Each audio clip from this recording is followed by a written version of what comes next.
I see you, Lisa. Bam! Sunday night. There ain't been a few more Sunday nights before the 2019 season.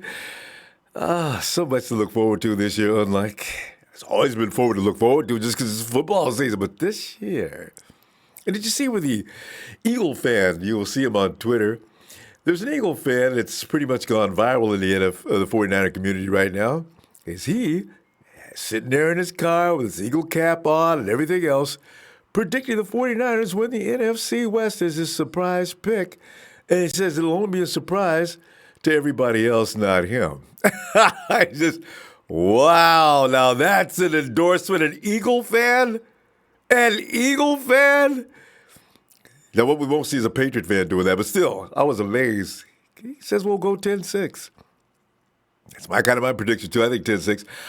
You know what, though? If certain things fall into place, I could see 11. Yeah, I got no problem with that. 14-2, but I like the rhymes.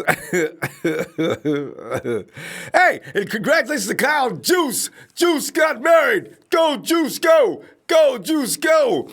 Hey, fam, 19 days from now, the guys check back into camp. The big red machine starts tuning up.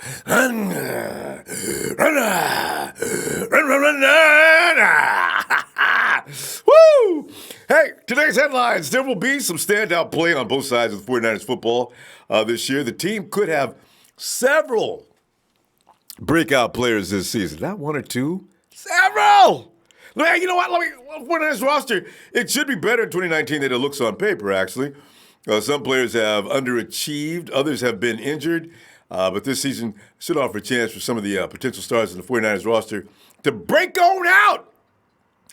Notice I said there have been players that underachieved. Players that have been missing as well.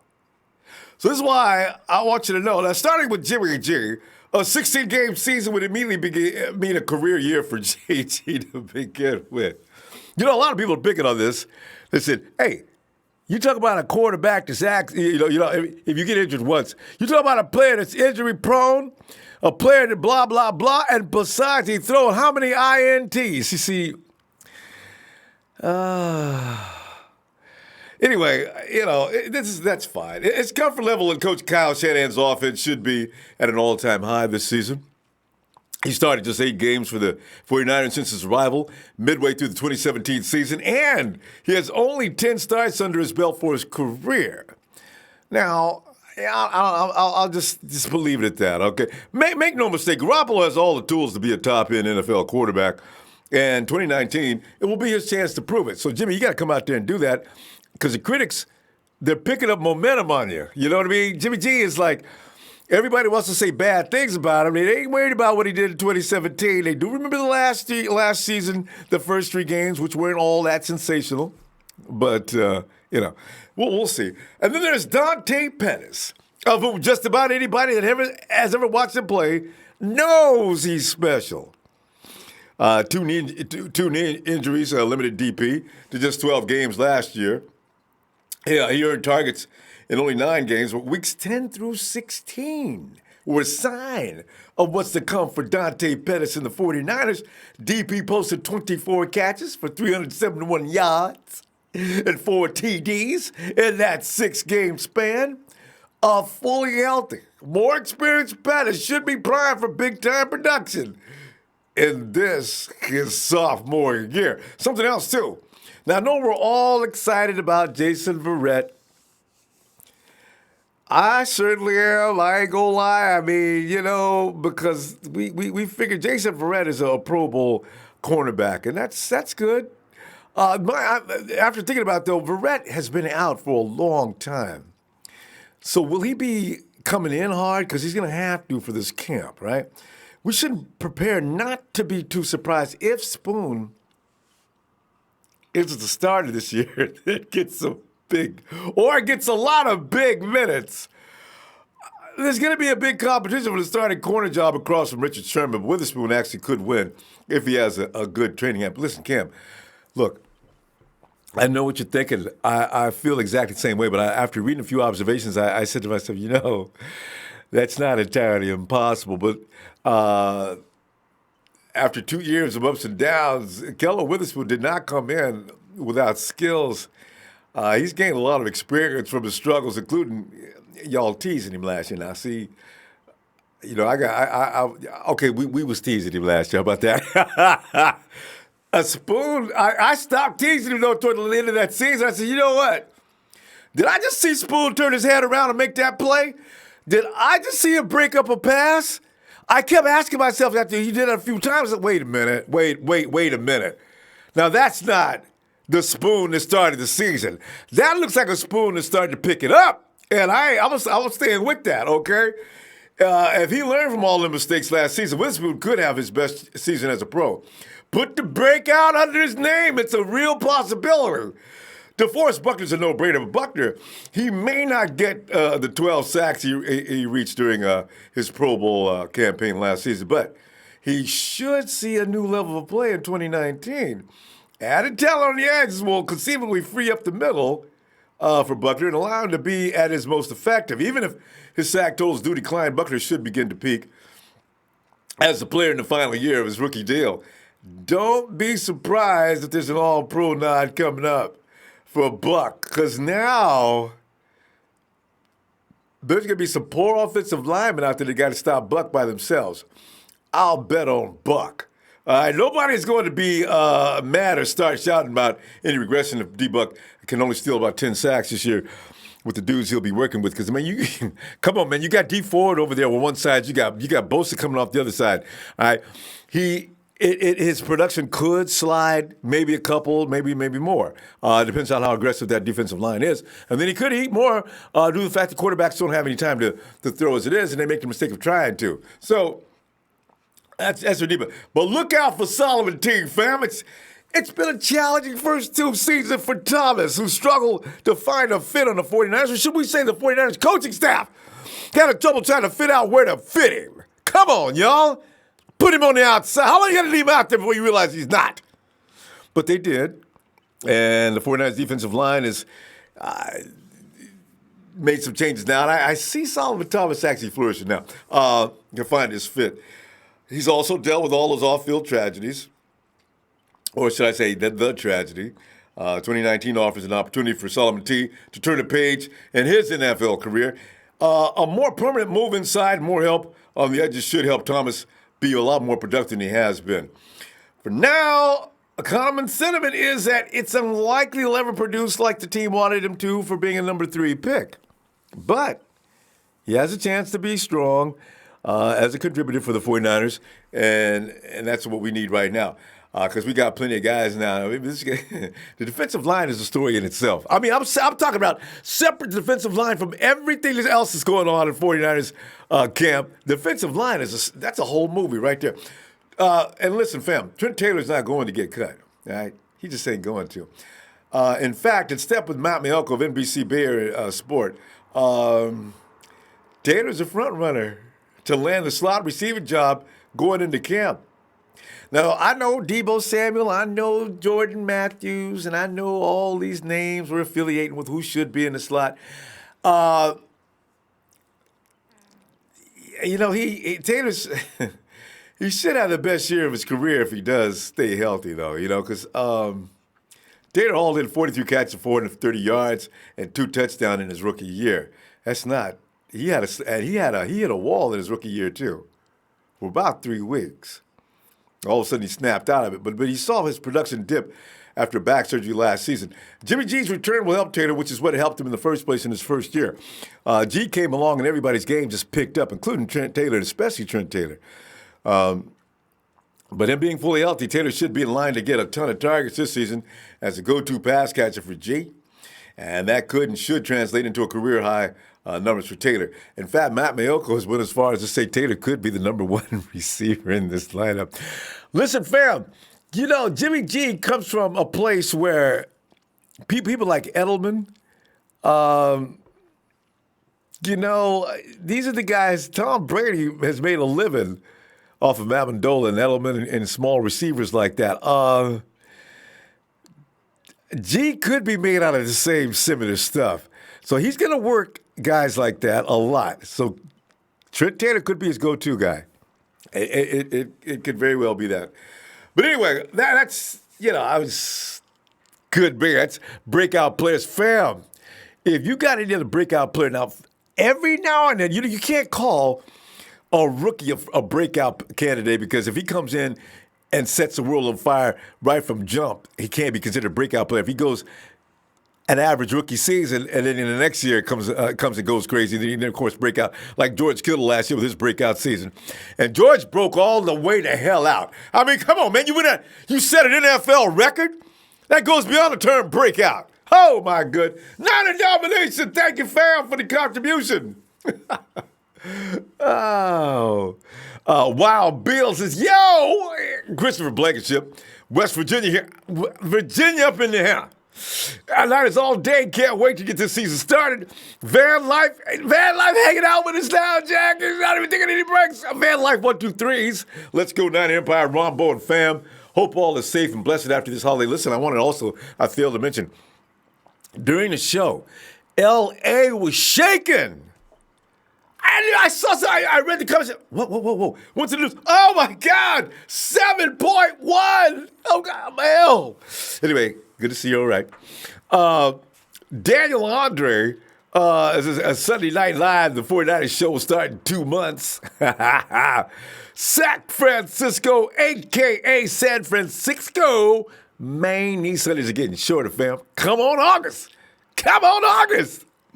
And Gibson says, Jimmy Unstoppapolo, Dante Thundercat Pettis, Trent the Tiny Turbo Titan Taylor. Gibson, you got style, man. I don't have nicknames for the other two yet. Work on it, Gibson. We want to hear from you on those, man. Yeah, especially give me one for Matty B. Ray Jr. says, D the Mack Truck Ford, D Forrest Terminator. Buckner and the Man of Steel Bosa. I'm still thinking some more names. Ray Jr. and Gibson got a contest going. Fluffy Ninja. Que pasa, Ronbo? Que pasa? Hey, and Bleacher Report just announced that Trey Boston expected to sign with the 49ers. I know, I read about that. I don't know what proof they got. I'm waiting for that story to develop. That's why I didn't say that. Brandon Lowe, what up, Ronbo? VA in here. Brandon Lowe. And Quentin Hunter says, 16-0, beat that ass some more. Wait, let me get these right. You're going with Snoop Dogg time. 16-0, beat that ass some more. Jimmy G with the throw for another score. Defense wants some more. Another quarterback throw his ass on the floor. 15-1, nowhere to run. Put a fork in them, they done. Another sack, we won the playoffs. We're fun. Here's our Super Bowl run. We number one. Gwen Nutter. Russo, Sub-Rubble, Atlanta Farrell. Rico 49ers. Hey, umpire. What's up, 49ers fam? Rico Suave. And Ron Jeremy says we should go 11-5. I'd put money on that. Oh, God, I get a rush off of that. San Francisco, a.k.a. 49, a.k.a. San Francisco, says 14-2. Really do make sense as long as Jimmy G executes Shanny's offense. Because the defense is going to be there, ain't they?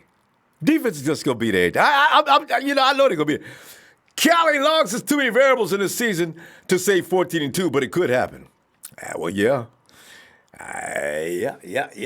Hey. Oh, no. Let me see. Is this Daniel Andre? No, Daniel, SF 49ers fan 5249. I'm delighted. Daniel Andre's been threatening to call. But Daniel 57249. Hey, you know what? 57249. Those are the right numbers, aren't they? 5249. 52 for Patrick Willis. God. 49 for 49. Wait. 52 what? Patrick Willis, my all-time favorite defensive player besides Ronnie Lott. 5'2". Yeah, 4-9 for 49ers. Yep. 5249. 49ers. God, I thought I had that number memorized by heart. I feel bad, Daniel, but I will work on this. Oh, you Daniel, got a nice good to hear rhythm from to you. it when you say it on the air. It's all good, man. Yeah, no, so it's I been gotta a while, remember. but All I got to do is remember it's Willis and 49 from now on. So it's 5249. Daniel, That's pleasure it. to meet you, man, because I see you all the time on the chat and everything. And now, I have called in a few times. Yeah. and did you identify yourself as 5249 because I love calling your name? It's all good. I like it.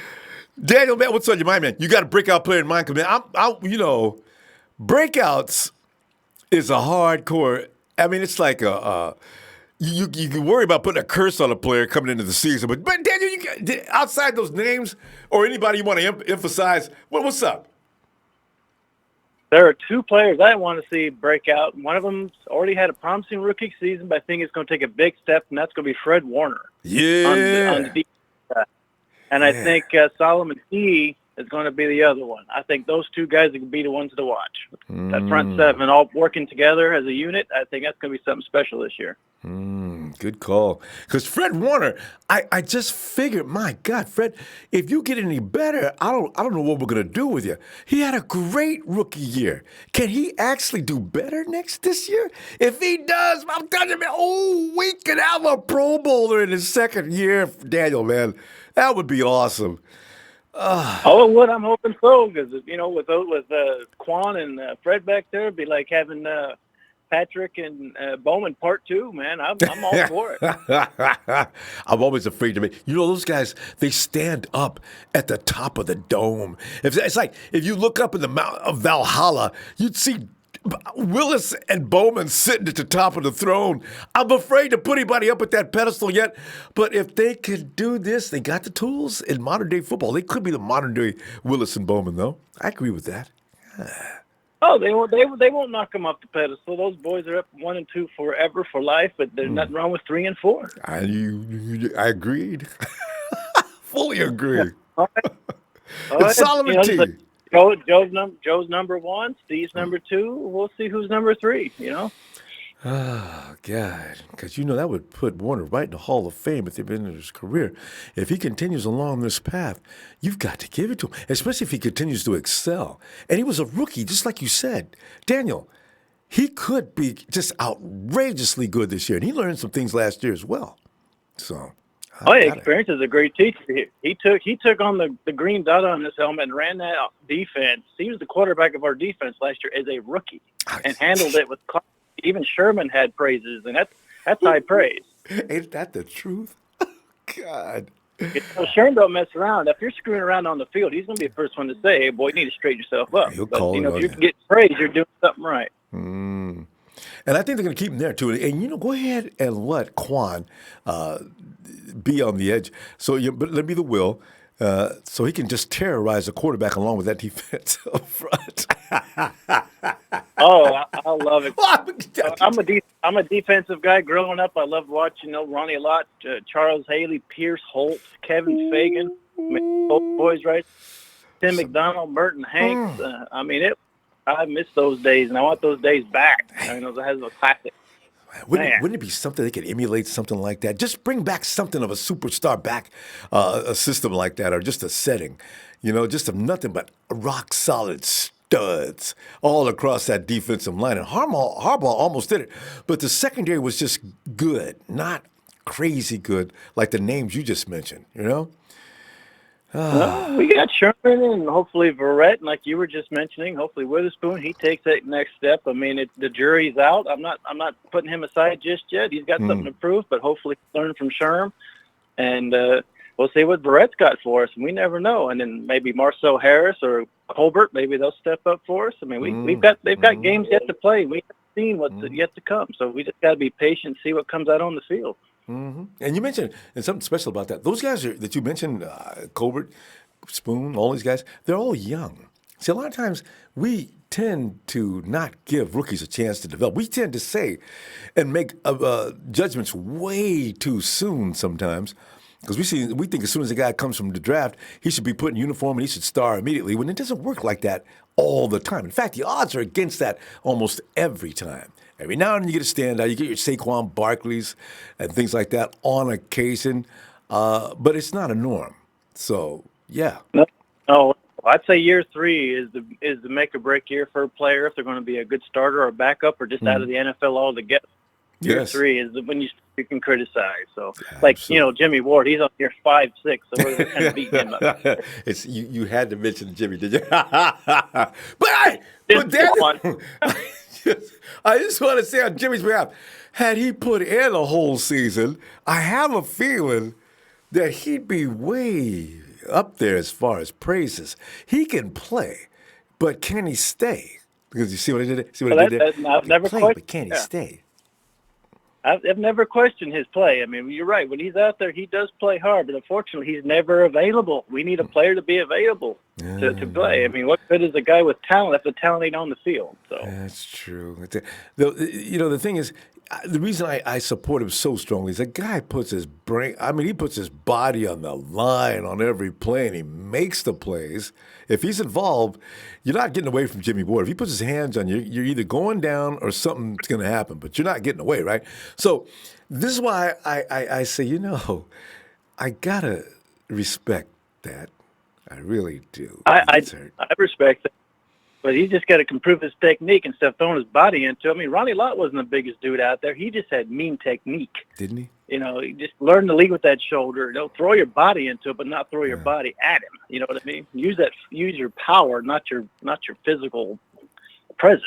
Well, Jimmy's had a lot of injuries that had nothing. That's the thing, Daniel. He's had some injuries that had nothing to do with contact. He'd pull up, the hammy would go. He pulled a quad one year.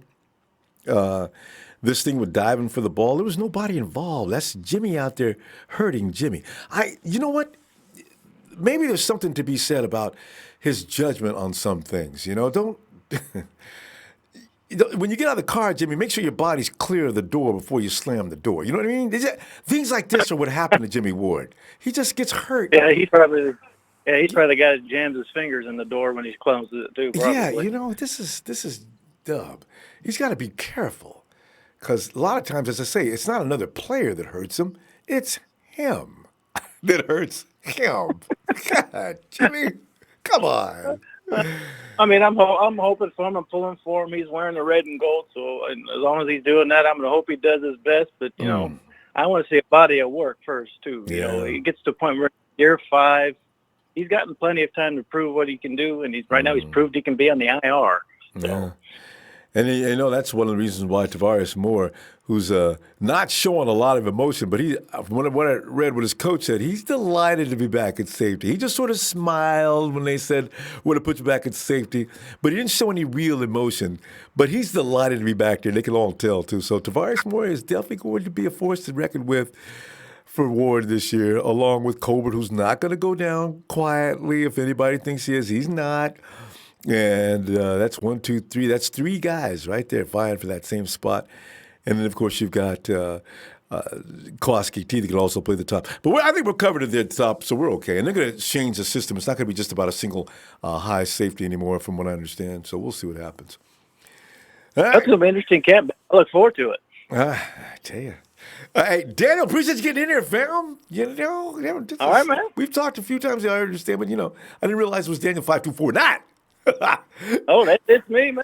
Hey. Look forward. I watch you a lot. I work second shift, so I don't get to call it as much as I like, but I can watch you while I'm at work and while I'm at break, and I'm always in the chat chatting it up. In fact, shout out to Jerry Fresh. I'm always chatting it up with them, so shout out to those guys and all the Niner fam, and let's make it happen. I'm ready for the season, man. The blood's pumping. I'm wearing my jerseys here in Seattle Seahawk territory, getting the looks, but you know what? I'm look right back. So there you go. Good. Look right back at him. Daniel, thanks, fam. Have a great night. Talk to you later. Talk to you tomorrow. You too, Ronbo. All right. Absolutely. All right, Ronbo. Take care. Yeah. Good night. There goes Daniel 5249. And hey, Gohard says Matt Brady's in for a career. It's so funny, Gohard. Matty B actually broke out last year. Had it not been for them ankles, there's no telling how many yards he would have ran for. Well over 1,000, because Matty G came up with 800 yards limping. Limping! That dude limp for 800-something yards. What is that? Don't let him be held. Oh, I can't wait to see what happens this year. Big Show! Coleman, McKinnon will share carries. Matt's down the totem pole again, unfortunately. Go hard. Big Show, you know what? You need to wait a minute and see what happens in camp. See, because last year I didn't know Matty B had all that kind of skill. Blew my mind. So I ain't going to bet against any of them running backs just yet. Daniel Andre says 12-4, 14-2. That's my prediction. Hey! Like that, double digits, anything. Jeff Tan, what's up, Jeff? It is a good year. It would be a career year for many. Yeah, I got it. And Rodney Carnes from Memphis, Tennessee. What's up, Rodney? And it's Jordan Kelly in there. What's up, Jordan? Oh, man. It's the, wait a minute. It's the PP. Player partner. Will. Player partner Ronbo, what's up, dog? Oh man, I'm just sitting back here, and it makes you tickle inside when you think about breakout players on this roster. Well, I'm trying to think about the last 4 or 5 years before these last 2 years. Coming in, who do we look at as breakout? It definitely wasn't A.J. Jenkins. So I'm trying to think of, man. You look back, now we got breakouts all over it looks like a 13-year-old's face in that Santa Clara locker room. It's broke out everywhere. I'm telling you right now, you look about 5, 6 guys, I only named about 5 or 6. It could be more than that. It could be a surprise breakout coming up this year. Especially when you look at the secondary players. What if Colbert goes buck wild this year? What if Kittle comes out and starts holding a clinic? Solomon T. Be sitting up, looking at the stands. Told y'all. Solomon T grew up in a situation where it wasn't very ghetto. Solomon goes all the way ghetto. Y'all can just go ahead and kiss my, and I can just, boy, I love it. Well, let me calm down so you can say something. Well, shout out to you, Ronbo, man. Appreciate what you do, man. You already know how that go. Thanks, man. Now, when you mean breakout, you talking about like rookie going into a second year, or just like a plain out veteran? It can't be too far along. It's got to be a player that usually it's your rookie, second year player going into third year, something like that, right? Because a rookie we ain't got nothing to break him out of, because the fact is he hasn't established himself in any one way or the other, right? So he's got to have at least 1 year in, maybe 2, like Solomon T. Solomon had a bad year last year because, and no matter what anybody says, we don't know what it's like to lose a relative like that and what impact it has on you. It depends on your personality and how you're made up. Some people take these things a little harder than others. You look at Marquise Goodwin, who lost a child, and he comes back and scores a touchdown against the Giants, a long bomb. See, most of us come back. I couldn't come back and play no ball. My lady laying there, we done lost a child. She's crying. I'm upset. It's just not a good situation. Now, and she says, go play ball. Oh, I ain't interested in playing no ball. But Keith went out and had a bang, bang day. So, this is what I'm saying. Like that. Okay. Well, it's so many to choose from, man, because, all the talent that we got now, on the squad. I'm going to go with, let's see. I'll go with Marquise Goodwin, man. I believe anybody that can go through that, type of situation in their life, with losing kids or whatnot, due to, complications with pregnancies, man, you got to be a strong individual to go through that. There's some people in this world that can't make it through that. Mm-hmm. But, Goodwin, we already know Goodwin is a, God-fearing man. He believes in, God and everything like that, so which we all should, Mm-hmm. Yeah, man. So, him going through all that, man, and still keeping the faith in God, man, and continue to do what he do, man. I believe he gonna have a breakout year, man. Man, the dude is a $1 million fastest man in the league. Dude, they ain't man. paid him yet either. Man, they better pay that man. What's wrong with you? Pay the man. I don't know what's taking so long. Well, they better pay that man his money. But but yeah, man, he gonna have a breakout season, man. Man, the dude got so much speed, man. He's an Olympian track runner, man. he's the type of guy that we need that can blow the top off, man. When you got a receiver like that can blow the top off the safeties, man, and lead and that leaves room for Kittle and Pettis and Debo to make plays underneath, man. I'm talking about we can get so many chunk plays, so many TDs, man. Plus we can do play action passes where we can just go ahead and tell Goodwin, man, just look, fly by his ass and we're going to throw it to you. You know what I'm saying? And he be doing it, so, too. That's a good situation to have that type of player on the team, man. I believe he's going to have a breakout year. I believe he's going to start where he left off when Jimmy G first came to the scene, man. 2017. But, when he first came to the scene, Jimmy G, you know what I'm saying, Marquise was his main target. And I looked at that as his breakout year because Keith came just a few yards shy of a 1,000-yard season, and he didn't get that started mainly until Jimmy G got there. So that's a hell of a thing. So man, I believe he's gonna have a breakout year, man. It's gonna be a lot of guys that having a breakout year. I know I'm just picking one tonight, but it's gonna be so many of them, man. It's gonna fall out, man. Because what's up? What do you think of Elijah Lee? Because see, I'm Elijah Lee. I have a feeling ain't nobody talking about Elijah Lee. We talk about Dre Greenlaw. We talk about Quan. We talk about Fred. There's another couple of dudes. There's a couple of dudes in camp right now. Ain't nobody talking about Elijah Lee, but he was one of the most sure tacklers in NFC West last season. And they say his coverage is questionable, but I don't remember him getting smoked on coverage. Well, we'll see. There's gonna be some sleepers. Well, in he there. played. I seen him play last season. He played decent. He made a couple of money down stops, a couple of breakups. He played decent. If I had to grade him, I'd give him like a B- or something like that. He played pretty good. You know what I'm saying? But but I also want to see Dre Greenlaw too because I see some talent in him also, and I believe he can be a major contributor to the team as well. So I understand Elijah Lee. He did play pretty good, but I want to see what Dre Greenlaw got too, because because competition makes you better, man. When you bring in competition, it only makes you better. There's gonna be some craziness out there. I mean, look at that linebacker group. My God, and Malcolm Smith, y'all gonna come out here and respect a veteran? I don't think so. So it's gonna be funny. This whole atmosphere, Will, is comical, man. I just think I'd be sitting up in the stands. Ronbo, I'm gonna be really, really pissed. I'm gonna be so freaking mad if Malcolm don't do nothing this year. John Lynch should have let the man go, but he kept the man, and I'm pissed off about that. So if he don't do crap this year, I'm gonna send a letter. I'm gonna go online and find the address to the 49er headquarters or transfer. I'm gonna mail them a letter, and it's gonna be some bad words on there to John Lynch. And, I'm gonna tell him about Malcolm Smith. I'm gonna tell him about Malcolm Smith. I'm gonna tell him about freaking Jay Ward. I'm gonna get on his butt about it. Come on, Will, man. Not my boy, man. John. Look, man, John Lynch know damn well that he was supposed to sit these guys off to other teams, but he decided to keep them with his hard-headed ass.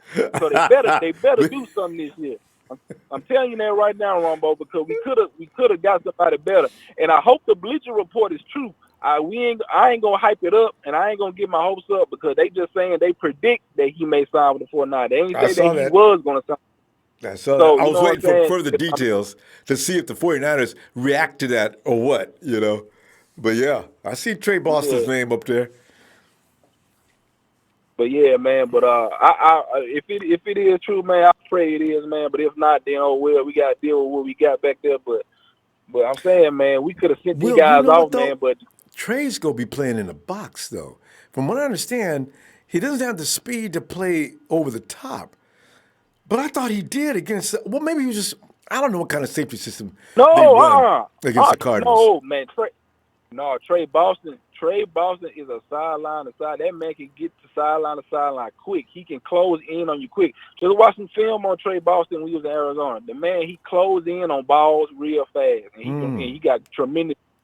He got tremendous speed. I remember when we played Cardinals at home, and Matt Breida broke out for a long run. I think Breida almost had one man to beat, and Boston was that Boston on that play? Put him on the sideline. Yeah. They got a clip of that. Yeah.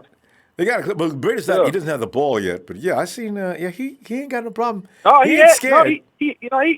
He had the ball. Breida had the ball. He ran through the line and he would run toward the left sideline he was trying to pass Trey so he can run down the sideline to score. I think it was like in the middle of the field when that happened, but Trey Boston closed in on him. He was the last guy that Breida had to beat, but Trey Boston closed in on him quick and pushed him out of bounds. And where was he positioned on the field, though? Do you remember where he was? Was he deep? Because if he's running after Breida, he had to be down close to the box. He played the free safety position, but he was down low. He wasn't very high, but he came down a little bit. I say about 5 or 6 yards away from the linebacker section. But he was still playing free safety. But he closed in on Breida quick, man. The dude got speed and he can close in on ball. You can try to get that ball in there if you want to. Trey Boston's gonna be there to make the play. Yeah, that's why I've seen him play. I don't see nothing wrong with this play. I've been watching film on him. I've been watching film ever since they said about Trey Boston potentially coming to the 49ers, during the free agent period, and everybody was questioning why he wasn't getting signed. I was curious. I wanted to see what was Trey Boston all about. Because I looked up highlights on him. Man, the dude can ball, man. I'm just shocked that he ain't signed with nobody. He is the mystery. I'm telling you, I'm trying to think of another player. He ain't got no injuries. He puts up stats. Why is Trey Boston still available is the question. I don't get that. There's some players that should not have been signed by the teams, and they went right by Trey Boston. That dude over the Vikings, not the Vikings, but Green Bay had that everybody was talking about last year. Trey is better than he is. So I'm trying to understand what is up with Trey. How come nobody likes him? So I don't know. I checked out all type of media outlets. I haven't heard any of them saying anything bad about him off the field or whatnot. I mean, I don't know. Maybe it's something we ain't knowing. I don't know, but I haven't heard anything bad about him, like off the field. But I don't know, man. But we go find out. We go pull up though. Well, let me see tomorrow, family. Monday night. All right, man. Shout out to you, Ronbo, my player partner, Ronbo. Shout out to my TNT fan, my player partner, Dre. Yep. You know what I'm saying? Trey, Jared Fresh, Big Show. Shout out to, fuck the Rams, fuck Rudy. They lost the Super Bowl and they broke. Yeah. And that's it, man. That's all I got tonight. Shout out to you, Ronbo. Thanks, fam. I'll talk to you later, Will. All right, man. Yeah. And let me bring up another member of the player partner club, Dre. Ronbo, what's going on, my guy? Oh, Dre, man, we just sitting back here, man, looking at all these breakout. But Dre, when was the last time we could have fun talking about breakout potential? But we could break. We just be hoping players could get out there and survive. Just give us a decent game. We ain't expecting nothing special from you. Just make it from fourth quarter. I believe we was talking about some of the same things last year, you know what I mean, until we had the unfortunate, happen the week of, because we already knew Jimmy was supposed to be good. We didn't know nothing about McKinnon other than some people call McKinnon a second stringer and worse, so we didn't know nothing about him. He had potential to be called a breakout player last year. McKinnon was very well proven, bro. McKinnon was very well proven, bro. Yeah, but you need to go on social media, man. I get in arguments. I'm agreeing with you. I be getting in arguments with people. Man, that ain't nothing but a third, man. That's a third down back, man. That dude, I don't know why Kyle Shanahan went out and overpaid for that dude. Word? Dude, do you know that Kyle Shanahan probably knows more about the game than you do? He knows more about his offensive system than you do. Maybe he went and got Jared McKinnon for a reason. You ever thought about that? All I know is he ain't worth all that money. Oh, and you know how you get mad when you're on social media. I mean, it's about especially offensive-minded coaches. They're looking at players that fit perfectly inside their scheme. Thank you. It's kind of like Adrian Peterson. He went to the Cardinals, right? He didn't do shit. He went to the Redskins. The dude was back to top 10 running back in the league, especially if you look at his stats. Because you know why? Because the Cardinals did not know how to use him, and he did not work well in their scheme. Thank you. So Shanahan was looking at Coleman for his scheme. Right. Yeah, bro. So, you can't pay attention to any of these ignoramuses. You know what I'm saying? I think we're talking about guys who are looking to have breakout season. The first guy, of course, I'm going to say is Jimmy G. He's been getting pummeled when it comes to the media, not just on NFL Network no more, but even on ESPN, NBC network of yeah, Mike Florio. man, it's really been bad. There was one guy who was like, we don't know who this guy is. And I was like, come on, bro, really? So I really do expect Jimmy to have that breakout season to show everybody why he was paid like he was, to show everybody why Belichick wanted to keep him and trade Tom Brady until Tom wouldn't talk to his daddy, you know what I'm saying, and asked him could he stay, and that, and they went and Robert Kraft, Belichick, Kraft told Belichick to sit down and shut up. Yeah, he went to Daddy Kraft. You know what I'm saying? He went to Daddy Kraft. So Belichick said, okay, bro, well, shit, all I'm going to do is get a second-round pick. And Robert was pissed about that. So there's a reason why he would have rather traded for Tom Brady and kept Jimmy Garoppolo. You know what I mean? That says a lot for itself. And if, let's look at two more players that I think will have a breakout season. One, I definitely think that will have a breakout season is, man, I'm gonna go out on the limb, bro, and say Solomon Thomas. Yeah. I'm gonna go out on the limb.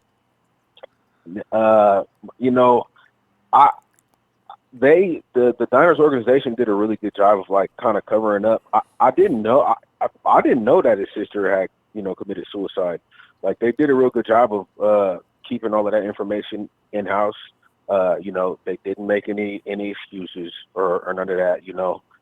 And it, basically a lot of that information came to the forefront this off season. And I believe that being in that system, seeing that, because most teams, Ronbo, like when they draft a guy high and he doesn't produce the first year, like I would guarantee you like 60 to 75% of those guys are traded when they don't produce like they're supposed to when they're drafted high. Or they just get shuffled around and you don't hear about them no more. So I think Saleh is like, okay, I'm with an organization who really believes in me, who stuck by me through those hard times when I was going through some things. And also they added pieces to where you're not going to be able to double team guys that much anymore. So you're just not going to be able to do it. If you do, you're going to give up a lot of sacks, and we're still going to be able to pressure the quarterback even if you do double team. So I think that puts Solomon Thomas in a really good position to at least come on the field and show guys like this is why I was drafted number 3 in the first round, 3 years ago. I really think, I really have high hopes for Solomon Thomas. Because he looked good at Stanford. And yeah, he did. And then the third guy that I think that will definitely, I feel like he will have a breakout season is Tavarius Moore. I could be wrong, but like I was saying, just knowing that a guy was willing to come in and go play an unnatural position in cornerback, and he's been a safety for a very long time. Not bad. And now he gets to go back to his original position. And Jimmy, of course, is hurt. You know what I mean? And so I feel like that gives him some room to go out there and show his worth. And he's gonna have a fire lit underneath his butt. You know what I mean? He feels. I know he feels like it's kind of like 1 year. My junior year, you know what I mean?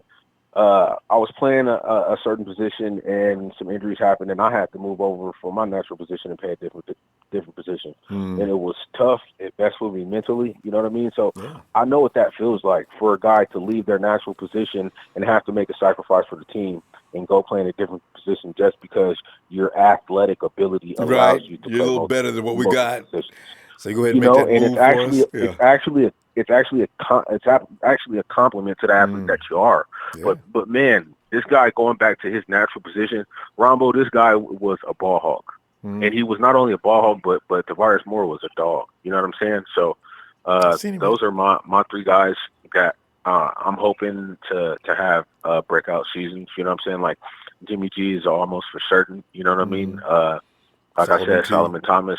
Yeah, and then Tavarius Moore being able to go back to his natural position and knowing that he has a guy that plays in front of him that potentially gets injured. You know what I mean? So it's definitely gonna be a fire lit underneath us. But Ronbo, we gotta stop with the Akilo Weatherspoon stuff, man. We got to, bro. Like seriously, Spoon, bro.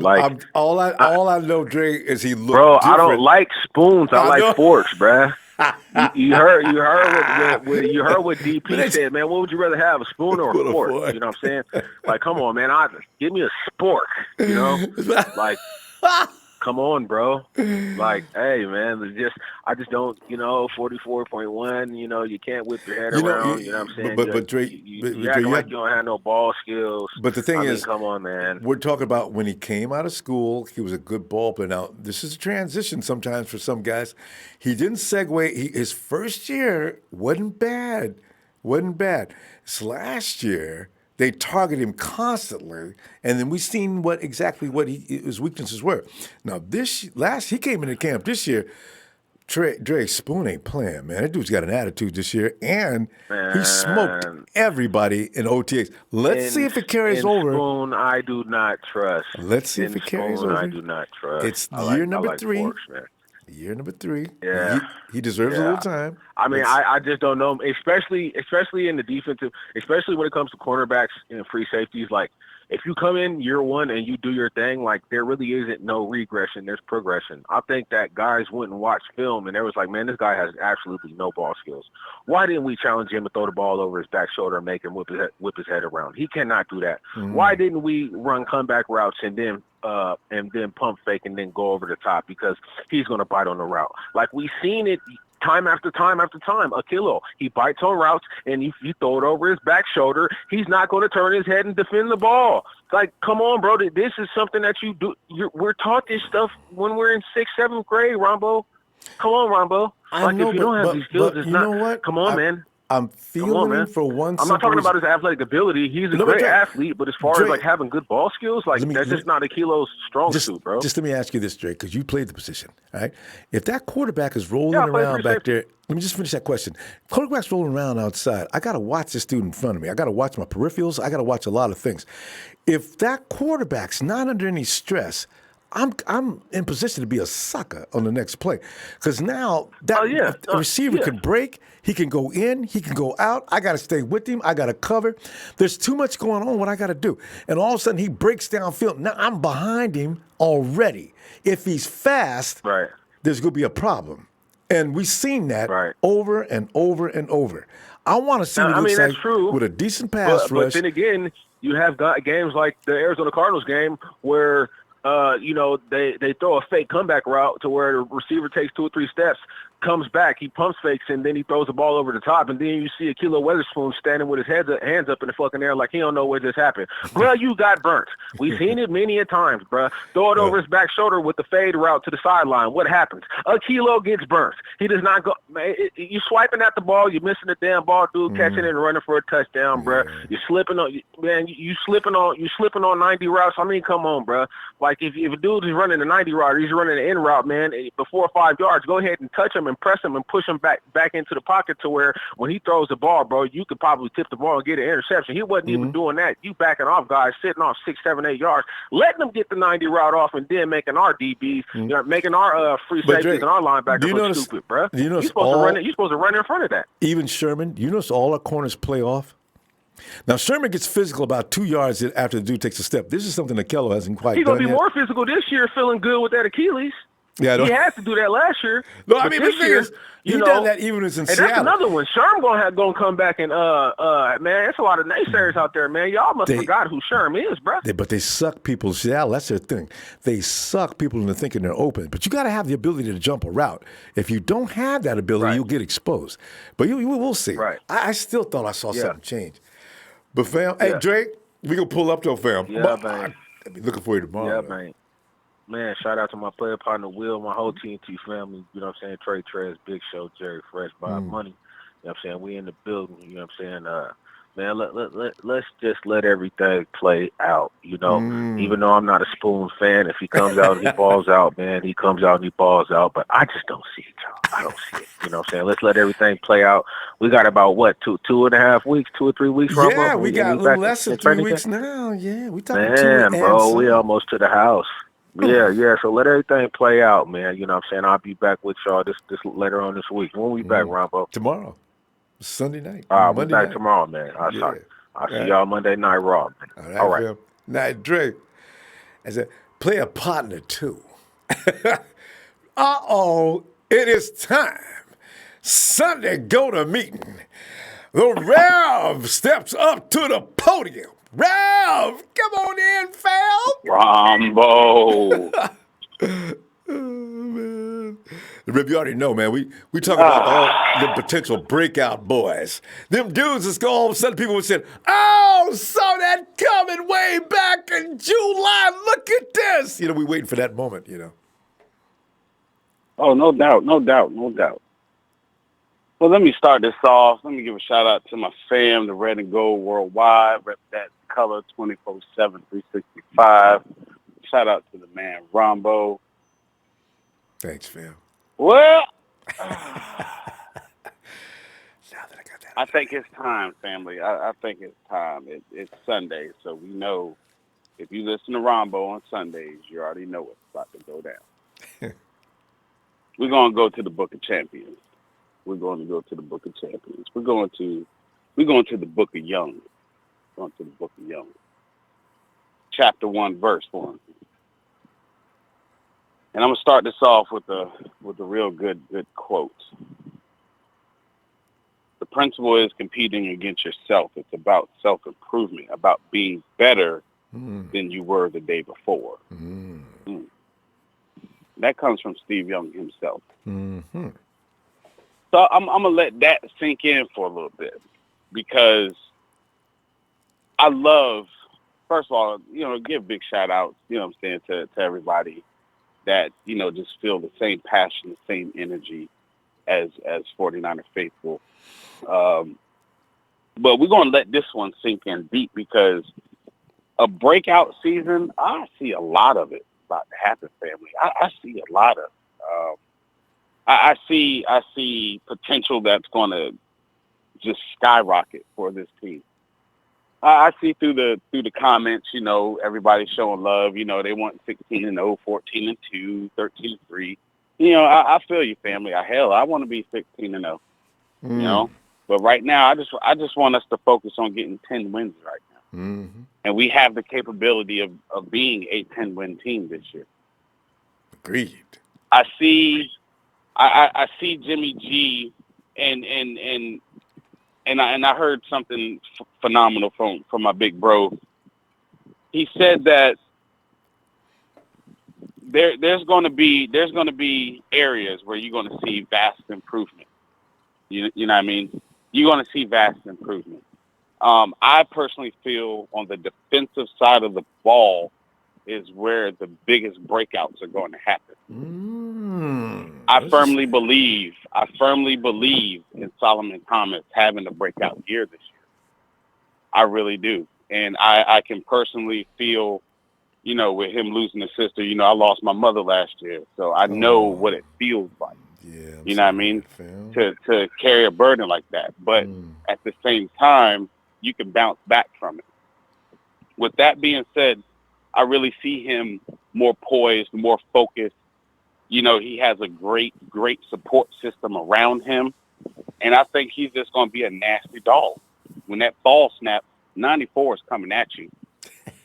94 is coming at you. It's like almost a flashback image of when Charles Haley used to snap off that line and you saw 94 coming at you. Oh, it's a problem. It's a problem. I see a vast improvement on the defensive side of the ball. Defensive side of the ball as far as our secondary. I know, bro. You can't stand Spoon. I know. I feel you. I'm suspect about him. I am. But it's a possibility he might have a rebound. Yeah. Another good thing that all of us have heard is the Trey Boston situation. Yep. Now, I saw some comments that, Trey Boston is trash. He can't do this. He can't do that. I personally seen him play at Carolina. The kid can ball. He can ball. He can ball. He is a good sideline defender. He is. If we sign Trey Boston, that's a real good addition to that secondary. So let's keep our fingers crossed. That's all I'm going to say about the Trey Boston thing. Let's just see how that plays out. Another improvement I really see this year on the offensive side of the ball is I want to see this offensive line be like the 2011, 2012 49ers.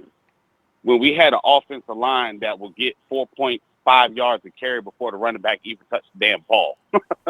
Yeah. Like, I want to see these boys just push your ass out the way. Just push your ass out the way. You know what I mean? Like, hold a perfect pocket for Jimmy G. Because Jimmy G is a pocket passer. He has proved that. You give Jimmy G time in that pocket, you are going to get hurt by him. Mm-hmm. You are going to get hurt by him. And don't let him get mobile, because he can get mobile. But I'm kind of, with the knee and everything, we just got to keep our fingers crossed and just pray for the best. Like I said it before, we got a three-headed monster in that backfield. Pick your poison. Pick your poison. Pick your poison. Because either one of these Vipers is going to get you. Either one of these three Vipers are going to get you. I'm not even going to jump to the wideouts because I love our wide receivers right now for the fact of we got size, we got depth, but most importantly, speed kill. Speed kill. Play my offense man-to-man if you want to. I double, triple dog dare you to play my offense man-to-man. And like I said it before, and I'm going to stick by it, we're going to yak yardage your ass the whole game if you play us man-to-man defense. And if you play us zone defense, we're just going to hurt you that way too. Either way, this offense is set and primed to hurt you either way that you come at us. That's what I love about this team. So by saying that there's going to be a breakout season, I see it amongst a lot of people. I really can't just keep going like with individuals. I just see it as a collective unit. I see it in family as we have this red and gold pumping in our veins and we feel it in our heart. This is what I'm going to tell you. We are primed, focused, and ready to come out. I don't care if it's preseason, scrimmage, OTAs, week 1, week 17, postseason. We are coming to play. You may not like us. But you're going to fear us. I don't think they heard me, Ronbo. You may not like us as 49er faithful, but you will fear us. Hey, and Kyle Shanahan, with the mindset that he has, he is striking fear into this league this year, and it's about to happen. Mm-hmm. Whew. It's something about red and gold. It don't matter if it's off-season, OTAs, regular season. This is what being a faithful is about. We are ready. So I'm ready for a breakout season. I just want to beat the fuck out of fuck cops and the Los Angeles Lamb Chops. Those are my two targets right now to get after. I don't give a damn about nothing else. Go after them Lamb Chops and go after them Seahawks. Because if we establish that NFC West this year, it's a done deal. Oh, Quest for 6, it's never faded. It's always here. And we're going to get number 6. Family, when I tell you, and I believe this in my heart, as I touch this book of champions, Quest for 6 is coming. So, Ronbo, I ain't going to hold you up. All right, Rev. I Appreciate love you. it. We thank you for giving us this platform. And y'all know how I do it. In order to be the man, you got to beat the man. Woo! I will see you on Monday Night Raw. Shout out to everybody. Be safe. Be cool. Rep that red and gold. This is what we do. But just know, as 49er faithful, you may not like us, but you will fear it. Ronbo, I'll holler at you. Man, Be Rev, safe, be cool. looking forward Let's go to it. Niners. All right. No doubt. It is. All right, peace. Rev, and he'll be back from, don't forget, Monday night services. Rev shall return. Night, Rev. Oh, yeah. Monday Night Raw. Peace out. Woo, man. I did so much. Let's get on. James out on the East Coast. In New Jersey, the Garden State. What's up, Ronbo? How you doing, man? James, they're just sitting here looking at players, looking around the roster's really fun now. You can go down through there. I even see Laken Tomlinson. I'm putting an offensive guard in there. And I'm afraid to say it for fear of people finding me to slap me. Oh, no. James, you agree. I do see Joshua Garnett coming out of a bag this year. I won. I really see it. So, Well, I tell you. I mean, of all the players I could think of, I would say I could see Garnett really showing some real promise, and maybe they'll turn around and want to, offer him a fifth-year option or something like that. I mean, it's possible because he went through some injuries, but he's learned the playbook a lot better, that blocking scheme. And when he was on the field healthy, he is a motivator. Right? I mean, a absolute motivator. So it's a lot to just, say, well, we've got all these other players. I think between the two most intriguing young offensive linemen I believe we have is the kid School. Oh. Because of him being able to play so many snaps. I mean, he's going to be there. Barn, he doesn't get injured because of, the linemen that came out in the 2019 draft. It was a lot of them that had some immaculate stats on their record, like, going 500 and something snaps without giving up a sack. Yeah.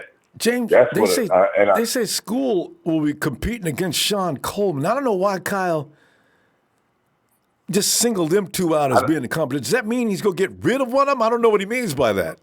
Well, he already got one of the worst assets in offensive lineman in the NFL, and Gary Gilliam. We're so glad he's gone. So got rid of him, and couldn't play a little bit. They're gonna, they're waiting on that kid Magnuson to come back, but I do believe School is real interesting, like I say, because he played so many snaps without giving up a sack. It's gonna be a toss-up between him and probably Joshua Garnett, who will get that right starting position, that starting tackle position. Because, School, the top offensive lineman that came out in this one. James, are you looking at Garnett to go to tackle? Well, it's going to be him or School. Who are we going to put on the right side? No, Coleman. Because McGlinchey is going to. It's either Coleman or School. It's either Coleman or School. As a backup, I'm telling you. The kid has got some immaculate stats. There's no way you're going to let a lineman. And just like even Trent Brown, nobody even picked him. We picked him in the 7th round. And you see what, highest paid offensive lineman in the NFL. Yeah. But anyway, that's neither here nor there now. But I do agree with what the other callers were saying, which is true. One player that I do believe is going to have a breakout season, and that's going to be Solomon Thomas. I do believe it because I really think with the additions of the players that we added to our defense, and we were not an extremely terrible defense last year because we still ranked like 15th. And with the additions that we've acquired this year in the draft and free agency, I think that it's going to be, that front seven. I'm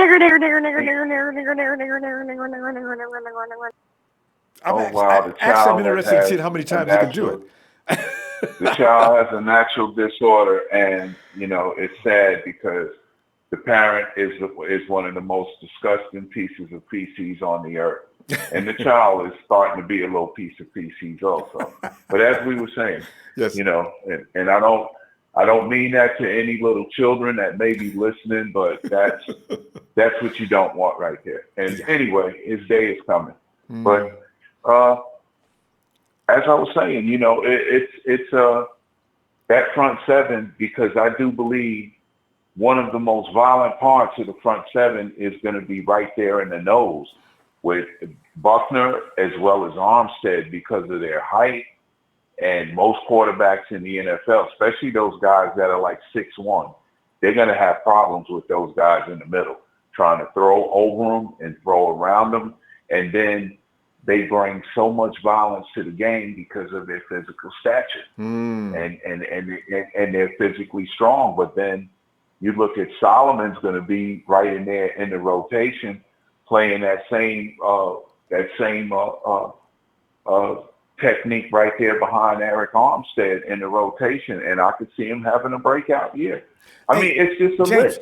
It's like, you know, you're going to that's going to put Solomon on the outside again. I'm a little concerned with that. No. That puts Solomon on the inside. As a what tackle? I'm saying in the rotation. Yeah, where him and D-Buck will be playing on the inside of the 4-3. Okay, so you mean on the edges. Okay, because so you're saying he'll be in for either D-Buck or it should be the 5 technique, because D-Buck will be in the 3 technique. He should be in the 5 technique, I do believe. But he'll be playing right between the guard and the center, right over the center. I mean, between the guard and the center. And D-Buck will be playing right beside him. And then the 2 edges should be Bosa and Ford. Yeah. So and then you got the linebacker. So he'd be playing playing next to Buckner. All right. Yeah, because I don't want him anywhere on the edge, anywhere close to the outside, because, you know, he does his best work inside. Anyway, that means, you know what? All that means is he's going to be shuffling back and forth. It's kind of interesting, though. DJ Jones, I suspect, is going to be starting there, and I guess he'll come out for certain downs and allow, of course, Solomon T to come in. Well, they got a good rotation, and then, you know, even when they do the rotation, to take some guys out. Now you got players like Ronnie Blair to come in there off the edge where you got to double team him, and then you still got, you know, the players that are right there on the D line that are still bringing the heat and the violence, man. And that back end, I'm going to tell you, there's going to be different packages. I don't know. Yeah. I don't know what to say about Akello. I'm kind of agreeing with what the caller Trey had said. Yeah. You know, it's true. He doesn't turn his head around, and of course. Yeah, but you know what? I seen the head turn. I'm gonna have to get off the he doesn't turn his head around. He was starting to do it. But, I seen that head come around. I seen it come around. They got a couple of young cornerbacks and defensive backs that they got to see what they got in them. And I know Tavarius Moore is one of them. Okay, the other one is Marcel Harris. Do not sleep on Emmanuel Mosley. I'm telling you, he's a game wrecker.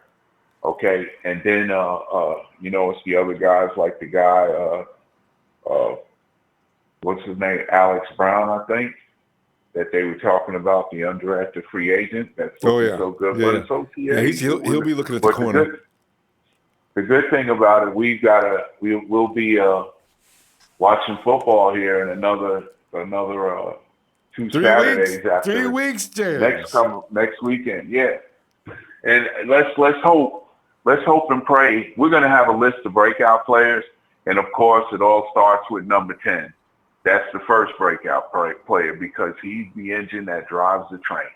Now, with him clicking, we've seen what he can do to a locker room. Okay. And it's like, with that much talent on a team, you have to be poised in your mind, where they're saying in different groups, like the linebackers, like, you know what, we're just gonna be raw ripping games all game long. Everybody else has had these teams that were up there as the top echelon of the best defenses. Okay, no problem. Wait till they get a load of us. And when they start talking like that amongst each other, that's building a camaraderie, man, that they're poised, they're ready. And it's out there. It's for the taking, man. But like I said. And getting ready to dominate. James, we need to pull up, though. And I know we need to pull up. But the thing is, we got 6 days, actually, with this Robbie Gold situation, man. I'm putting it out there. I've been trying not to think about that. Yeah, well, it's there because next Saturday night, 12 o'clock, is the 15th. So. Yep. But anyway, love what you do, Ronbo. Thank you for the platform you provide. Now the Empire, this is our year. So have a great evening. Thank you for all that you do. Thanks, James. Have a great night. See you tomorrow. There it is. You too, man. All right. Yeah, man. Robbie Gold. I mean, it's so funny because I'm always in a great mood when we get together, right? And then somebody mentions that name. I can't wait until we can stop. Either Robbie's on the field in San Francisco area, or we got somebody else, and Robbie was allowed to go the hell home. God, that'll be a time to celebrate that day, one way or the other. Either Robbie get in here or Robbie get out. Who else we got coming in? Enter Bryant. I feel you, Ronbo. Put me on. Let's get it. Rico Suave. Rico, come on in, man. What's up? What's up, Rico, Ronbo? How you doing? Oh, man, fantastic. I was just saying, I just heard Robbie's name, and if all of a sudden, you get that sinking feeling, because the kicker is so important, and we got one that just lost his mind all of a sudden.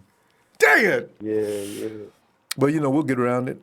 We'll survive. Because, Rico, we have to win 10 games this year. But, Rico, I got to tell you the truth, the scary truth. Without Robbie, that 10 games, it's going to be tough. I know. It's gonna be tough. God! But if we pick up Matt Bryant, maybe we'll be okay. Hey, Ronbo. How you doing, man? Yeah. Rico, I'm doing okay now. Man. When you call, I'm doing great then. How you doing, Rico? You ain't working tonight, right? I'm good. Nah. I start working tomorrow. Yeah. But I want to bust this open real quick. I want to send a shout out, of course. Number one shout out, of course, to you, Ronbo Sports. Thanks. I want to send a shout out to the whole Niner Empire. Shout out to the TNT crew. Shout out to the Nighthawk fan club. And, of course, the Puerto Rican Niner Empire. Boricua!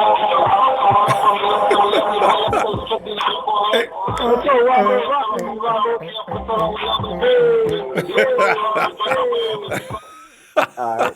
Now that we got that out the way. I thought I was at the party. Hey, but okay. Nah, but breakout. I had a list, man. I had a list of breakouts, but I really want to see Dante Pettis, and I also want to see Trent Taylor. Those are my two guys. I mean, there's a whole list, but on the offensive side, of course, Dante Pettis, he should be better this year, of course, a lot better. But Trent Taylor, man, I want to see him have a nice breakout season. Of course, Deebo Samuel, even though he's a rookie, but I really want to see Trent Taylor, man, and Dante Pettis. Let me ask you a question. Who do you think will have a better year, right? Trent Taylor or Dante Pettis? Ooh, that's tough. Because, see, I know what Taylor's capable of when he's at his best. He's unguardable. Yeah.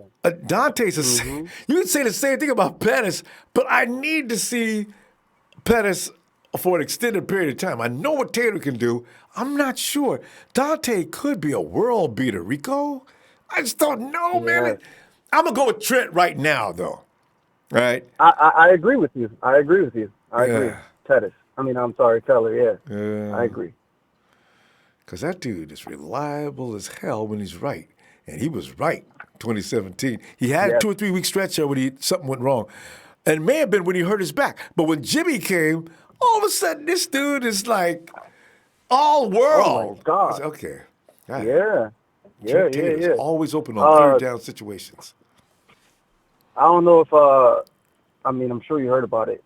The Goodwin situation. How does he win the race and wins it and all that? There's so much going on. Yeah. And then they want to pop a drug test on him, right? But check this out. I'm on Facebook, and one of my friends from Camden, New Jersey, he was like, "Oh yeah, you know, if Deshaun Jackson was in there, he would have burnt them." I'm like, "Are you fucking kidding me? Deshaun. Really? No, not now. Come Deshaun, on. No. Come on."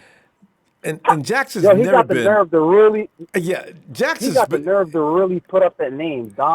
Really? No. Deshaun Jackson? Rico- he's nice, he's fast, but come Even on. in his prime, he could not beat Goodwin as far as their times. You know, Jackson's blazing fast though. But you know, Goodwin's that kind of runner, and I ran against those kind of guys because I used to run a 40 meter. You know, your time can be better than theirs, but when you get next to them and they're running with you, a good runner will pull on you. And maybe he did or whatever. And he's an Olympic. And he'll beat your butt. The competitive mind takes over when guys are nearly equal in speed. This is why people say, man, just because Tyreek Hill wasn't there, man, you don't know that, you don't know that, you don't know that. Goodwin might have looked over at Tyreek Hill and went up to the 5th gear. So I don't know about guaranteeing Tyreek beating Goodwin. I don't know. Yeah, they talk all that shit, but they wasn't there. Yeah, right. Tyreek ain't said nothing. Competing. Yeah. You know, I posted something, the fastest player in the NFL, and everybody was hating when I put it on Facebook. I'm like, come on, man. If you wasn't there, then don't talk shit. But real quick, there's 4 players, kind of like off the subject, but there's 4 players I want to see do their thing this year. Nick Bosa, right? Deebo Samuel, Jalen Hurd, and I know everybody's gonna be like, really? The punter. Oh my God! I always forget about him too. Wait. Oh my God! I cannot wait when he kicks that ball and it's in the air, and our fucking defense, the special teams is running, and they're like, "Come on, hurry up, fall down, football," and then just blast your ass. And oh my God! I hope. Oh my God! I hope this shit works out. Rico, he kicks like weird kicks. I mean, the guy that's standing down the field waiting for the ball to come down, the dude is throwing him a knuckleball. So don't let him touch it and it fly to his left or right. And our guys are all on the top of the ball. We recover the ball inside the 6. Oh my God! Can you? Hey, Ronbo, can you imagine that? It's like, here we go, boop, punt that shit. Defense runs down, special teams, boom. The shit falls down, boom. We got the ball. We fucking recover it right there. Next thing you know, bam, run in, touchdown. Or, oh my God, this shit's gonna be crazy. This shit is gonna be. This is our year. Like I told you before, man. I never felt it like this. Like I felt it in my bones, in my body. Like, you know, last time I felt this, it was like, you know, I don't like to jinx us, the Niner Empire and the 49ers fan, the faithfuls, but I'm telling y'all, man, everybody, I swear to God, bro, this is our year, bro. We are going to fucking do some damage. We are going to be in there. Fuck the NFC West. We run the NFC West. We the kings in the NFC Rico, West, man. You know, this has become a sore spot with you, man. People are still talking about it. Rams going to be holding down that West, man. Y'all can come close. You may get a wild card. What?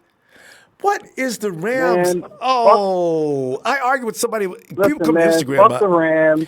Fuck the Rams. Fuck the Seahawks. Fuck the Cardinals. At the end of the day, if you look at it historically wise or whatever, we run the NFC West, man. We are the motherfuckers. We've owned it for a long time. It doesn't matter if we slacked off and we got injuries. We the motherfucking truth. Now, I'm going to tell you one thing. If Jimmy G comes back, of course he's coming back healthy, but if he can play, and he could play at his highest potential, it's a wrap. Yeah, we're done. True. We're winning it. We're done. It's over. It's over. It's over. Too many weapons, Rico. Too many weapons. I got a backfield that could just do anything you need. They can run. They can catch.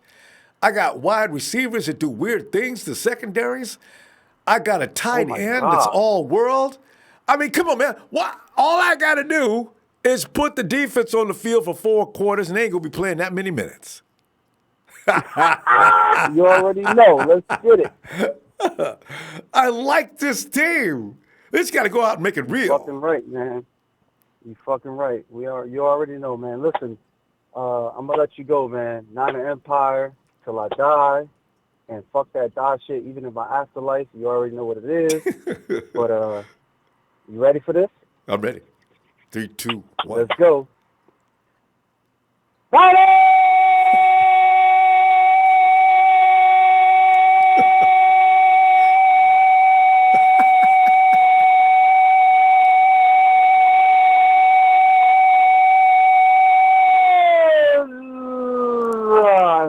the rest of the NFL.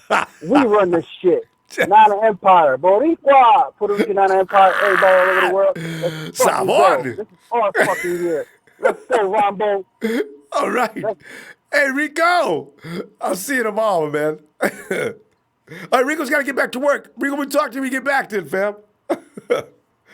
Oh, man, Rico's, man. He's crazy. I love it. Oh, Lewis.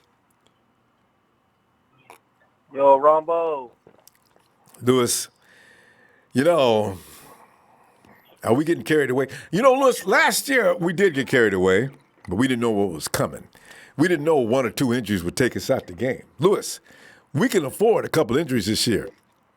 And long as it ain't Jimmy, we still cooking, man. Every position. Every position. We got too many defensive linemen. We got too many quality wide receivers. We got running backs. And I'm telling you right now, I ain't going to say that about Jimmy, because I don't know what Nick Mullins would be like but with all them weapons. But I ain't no need to even be scared this year. Right, Ronbo. There's no need to be scared. Can you hear me good, Ronbo? I can hear you clear. Okay. Yeah, I mean, with Ronbo, we don't even want to talk about injuries, but no, absolutely. I think just as long, like you said, just as long as it's not the quarterback, we should be fine.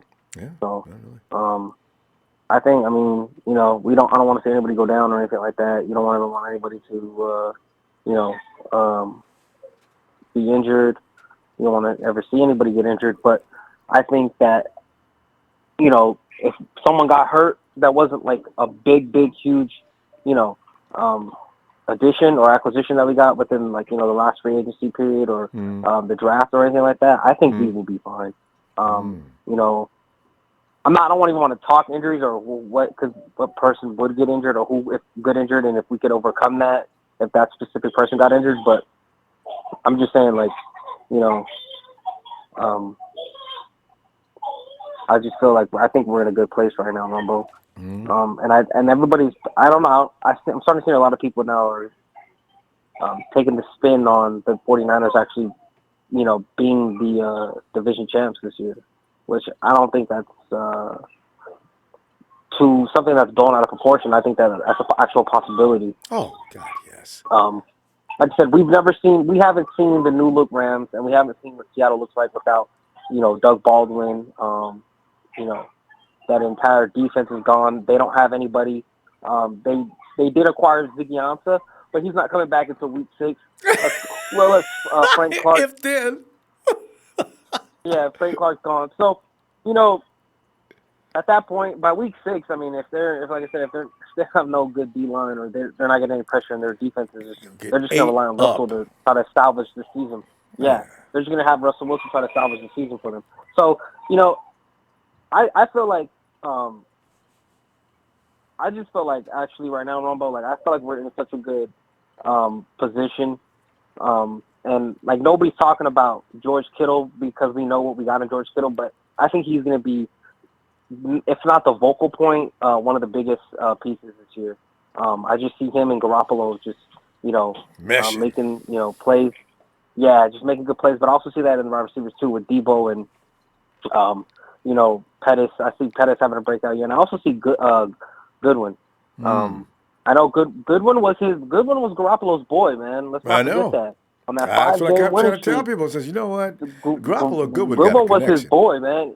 Yeah, he loved him as a target, and you know, and also just proving that, you know, the fastest man, you know, winning the, you know, the gold, what is it, the run for gold or whatever, you know, winning that $1 million and stuff like that against the, you know, fastest guys in the NFL is just, to me, is just amazing, dude. It's like we have an actual, you know, elite weapon that we have to, you know, use more of. So just barring, you know, no injuries and everybody staying healthy, Ronbo, like I said, we're looking good. Damn. I'm thinking, and you know what? And who do you look at other than Goodwin? Is there anybody else? Maybe there's somebody off the beaten track that you see having a breakout year. Because I mentioned Garnett a little while ago. I like Elijah Lee, surprising people all of a sudden. Well, Garnett, I just need Joshua Garnett to actually play a season. Yeah, that before would I be a could breakout for even Garnett. assess. Just be out there. That would be a breakout. I'm telling Rumble, exactly. Rumble, if he plays at least 16, 15, or 14 games, come on, man. That to me, he would be my breakout player. Yeah. He'd be my comeback player of the year. They'd have to just give by it to him. just by suiting up and being in games. Like, you would have to give it to him. Like, the guy is, I don't know what happened. We drafted him, and I don't know where he's been. Everything the past hurts. 2 years, You know, but his knees. Right, His it toe does. kept him out for, what, a month? What kind of toes does Yeah. Garnett have? You know, these are things that I think the 49ers may have lied about. I mean, there may have been times when he could have played. They just said, well, you know what, we're going to start Mike Person. That had to be the case. Nobody's just taped them toes, man. Come on. So, Right, man. Man, that's what I'm saying, Rumble. I don't even know. That dude should be, with all the time he's been off, man, he should be in, Lewis? been out. I understand. Hello? Yeah, go ahead. I hear you now. Go ahead. Oh. No, Rumble, I was just saying with, all the missed time that he's missed, you should have gotten all that stuff, figured out and looked at. You know what I mean? Yeah, he's I understand he's in camp now. And you know what they did? They did the old, if you ain't going to be here, we ain't picking up no fifth-year option. And, that worked on Laken Tomlinson last year. And they signed Laken Tomlinson to a 3-year deal. So I figured, okay, let's run that play on Garnett. And maybe Garnett comes out of a bag too. No, man, y'all ain't getting rid of me, man. Okay, let's go. And then, of course, they call him in. Okay, now, see, you showed us you really want to play. Let's get this deal done. I'm hoping that's what happens. Right. No, yeah, absolutely, Rumbo. But, I'm excited, Rumbo, and, it's just, we're ready, you know what I'm saying? Everybody's talking this 8-8 or 9-7. Nah, man, we make playoffs, man. I know we are. Somebody hear about no 8-8. That means we didn't do anything. We improved from year one. That would 8-8 would mean we improved from year one, and we pretty much went nowhere. With this roster, Lewis, it's an embarrassment actually to go 8-8. And you look around the NFC West, they ain't all that, and that's why I'm saying it's an embarrassment if they go 8-8. And you could Tampa Bay and Cincinnati. Cincinnati ain't that as bad as I was saying at first, but they're still in transition. We play a lot of transition. We start the season with 2 transition teams right off the bat. Well, absolutely, Rumbo. But Rumbo, also too, Rumbo, like with the schedule we have, the easy away games like we've been talking about, Rumbo. I mean, come on, Rumbo. It's ours for the taking. It's ours for the taking. So that's exactly the 49ers' destiny is in their own hands, and they just got to go out there and perform like they should. You know what I mean? You know what Kyle's going to do, right? They're not going to be flying back and forth to Cali. They're going to go ahead. So you got to play Tampa Bay. So stay, fly into Cincy. Hang out there for a week, get used to the time, and feel fresh and normal at game time. So. No, yeah, Rumbo, that's a fact, Rumbo. Yeah, I mean, I would be shocked if Kyle doesn't do that. Like, if they're going to be on the East, they're just going to stay on the East Coast. Being from Florida, and then they're going to go to Cincy after that, travel back Cincy, and then from Cincy they would obviously come home for the Steelers. So. And then they got to used to coming back to the West Coast. That's the bad thing. but they got a week, so it wouldn't matter. Yeah. All right. That is true, Rumbo. But I mean, the Steelers game, I think, they're not going to be as high, potent, and very explosive like they once were with, the Killer Bees, and Bell and AB and Big Ben. So I don't want us to, take the game lightly, but no, you cannot. But remember, the Raiders beat them last year, and Antonio was playing with them. So I'm not. There's no need to be scared of Steelers like we did before. Right. And we flooded the Raiders. So. And I mean, Lewis, flooded. We got to go, Lewis. If you get some time, I hope we get to hear from you tomorrow. Yes, sir, Rumbo. I'll talk to you tomorrow, man. Take All care, right, man. Rumbo. Have a good night, Lewis. And we roll over to the Niner gang. Niner gang. What's up? What's up, Ronbo? Hey, man, we're looking at breakout players. We got a number of them. I mean, you look down that roster, you got Jimmy G, you got Dante, you got Trey Taylor coming back from that injury. You got a possibility of Spoon snapping out of it and going buck wild this year. I mean, I tell you, and Buckner's not. You know what? Could Buckner break out beyond what he's already done? Because if that happens, that is scary, man. I mean, I think when people say breakout, it's like kind of unexpected. I mean, we all expect DeForest Buckner to like ball out. So, I mean, there's some breakout players on my list that like have still like been solid, but not like DeForest Buckner level. So. But we don't know how good Buckner could possibly be. We may be seeing Buckner in first gear for all we know. So the dude may go just off the charts. Next year, and then we said things. Damn, we thought Defoe was good before. Look at this dude. This is the thing I want to be able to say. Yeah, sure. Let's see here. So I originally made a top 3. I think I would expand it to top 5. So let's go. Well, it won't be in any particular order. I'll just go. So first one, I want, it might, so this is going to be the first of 2 wide receivers, and first is Kendrick Bourne. Ooh. And so with our current wide receiver situation, I say Kendrick. I think, good. with our current wide receiver situation, until camp really like develops, I don't think we have a true number 1. But that doesn't mean it's not such a bad thing because we have so many wide receivers that can do so many different things for us. I think Kendrick Bourne he'll have a standout season. I mean, I don't think he's going to light up the stats, but I think he's definitely going to be more of a contributor than he was last couple of years. In previous years. Yeah. Because, he wasn't bad last year. So. And the year before that, he was decent too. So, I mean. There you go. He's been gaining. He looked better last year than the year before, except for a couple of brain farts. But basically, Kendrick Bourne, you see him in the red zone. It's like dudes couldn't do nothing with him. He was all by himself. Oh man, anybody could have ran that play. I don't know about that. You know what? That took some skill. Kendrick just made it look easier than it may have been. That's what I'm thinking too. Yeah.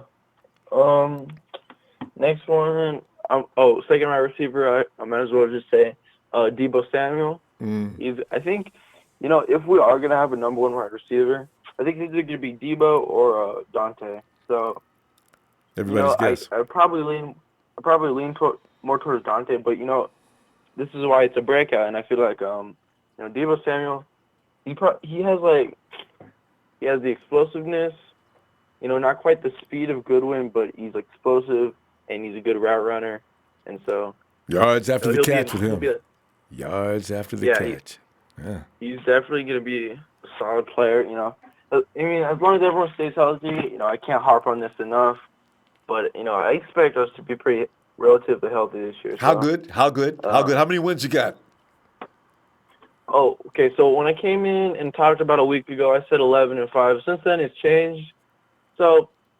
Let's say I'm gonna say our floor is 9-7, but because I mean, like you said, it's kind of embarrassing to go 8-8. I mean, it's an improvement for sure, but I feel like with all the talent, absolute fail. I mean, I'm on Instagram right now, and a couple of pages are saying 49ers are like the number 1 team in the NFL based on potential, based on unproven potential. Are we? Wait a minute! Wow! Unproven. God. Number 1 based on unproven potential. Well, now that's the problem. It's not proven yet, but we have on paper our team. We definitely can go places. So back to the record, floor 9-7, and I said our ceiling is 13-3. Now, definitely the teams that I know, the teams that I'm saying that I'm almost certain, like I'm going to go into that Sunday saying we're going to lose to, that I'm going to predict we're going to lose to. The 3 teams that I would say would be New Orleans, even though I said they could take a step back. I think they're we're in New Orleans. I agree. That game's got me extremely worried. What else? It depends. At Seattle, week 17. I mean, it depends, but I mean that's always hard. But I'm not saying that's a for sure loss, but I'll put it up there too. And then what was the other game? I'm having a brain fart. See, you got to think about it, don't you? See, it used to be easy. You can remember every team. Like last year, I already knew we was going to lose against the Chargers. I did not see us losing against the Cardinals twice. But, it's – okay, New Orleans, and, of course, the place we always have trouble, Seattle at the end of the season. Also Baltimore. Everybody likes Baltimore as a problem as well. Lamar Jackson does not scare me, although his defense does. They may not be as potent as they were last year, though. So I'll tell you what, they lost Suggs, so I mean it might not be Mosley. Those are important cogs in your defense. So yeah, but I'm saying we're gonna win 11 games still. Right. Let's see. So another breakout player. I agree with a lot of people that said this so far. Solomon Thomas. He's finally going to be playing in the right position, in the position that he's meant to be playing in. He's going to be playing with a stout defensive line, so everyone else will be helping him around him. Because when people can't double team, people are going to be sleeping because maybe a couple games in the season you see, Nick Bosa, or someone like that eat, like they'll double team him, and then Solomon can come in there and he'll eat. It's the thing.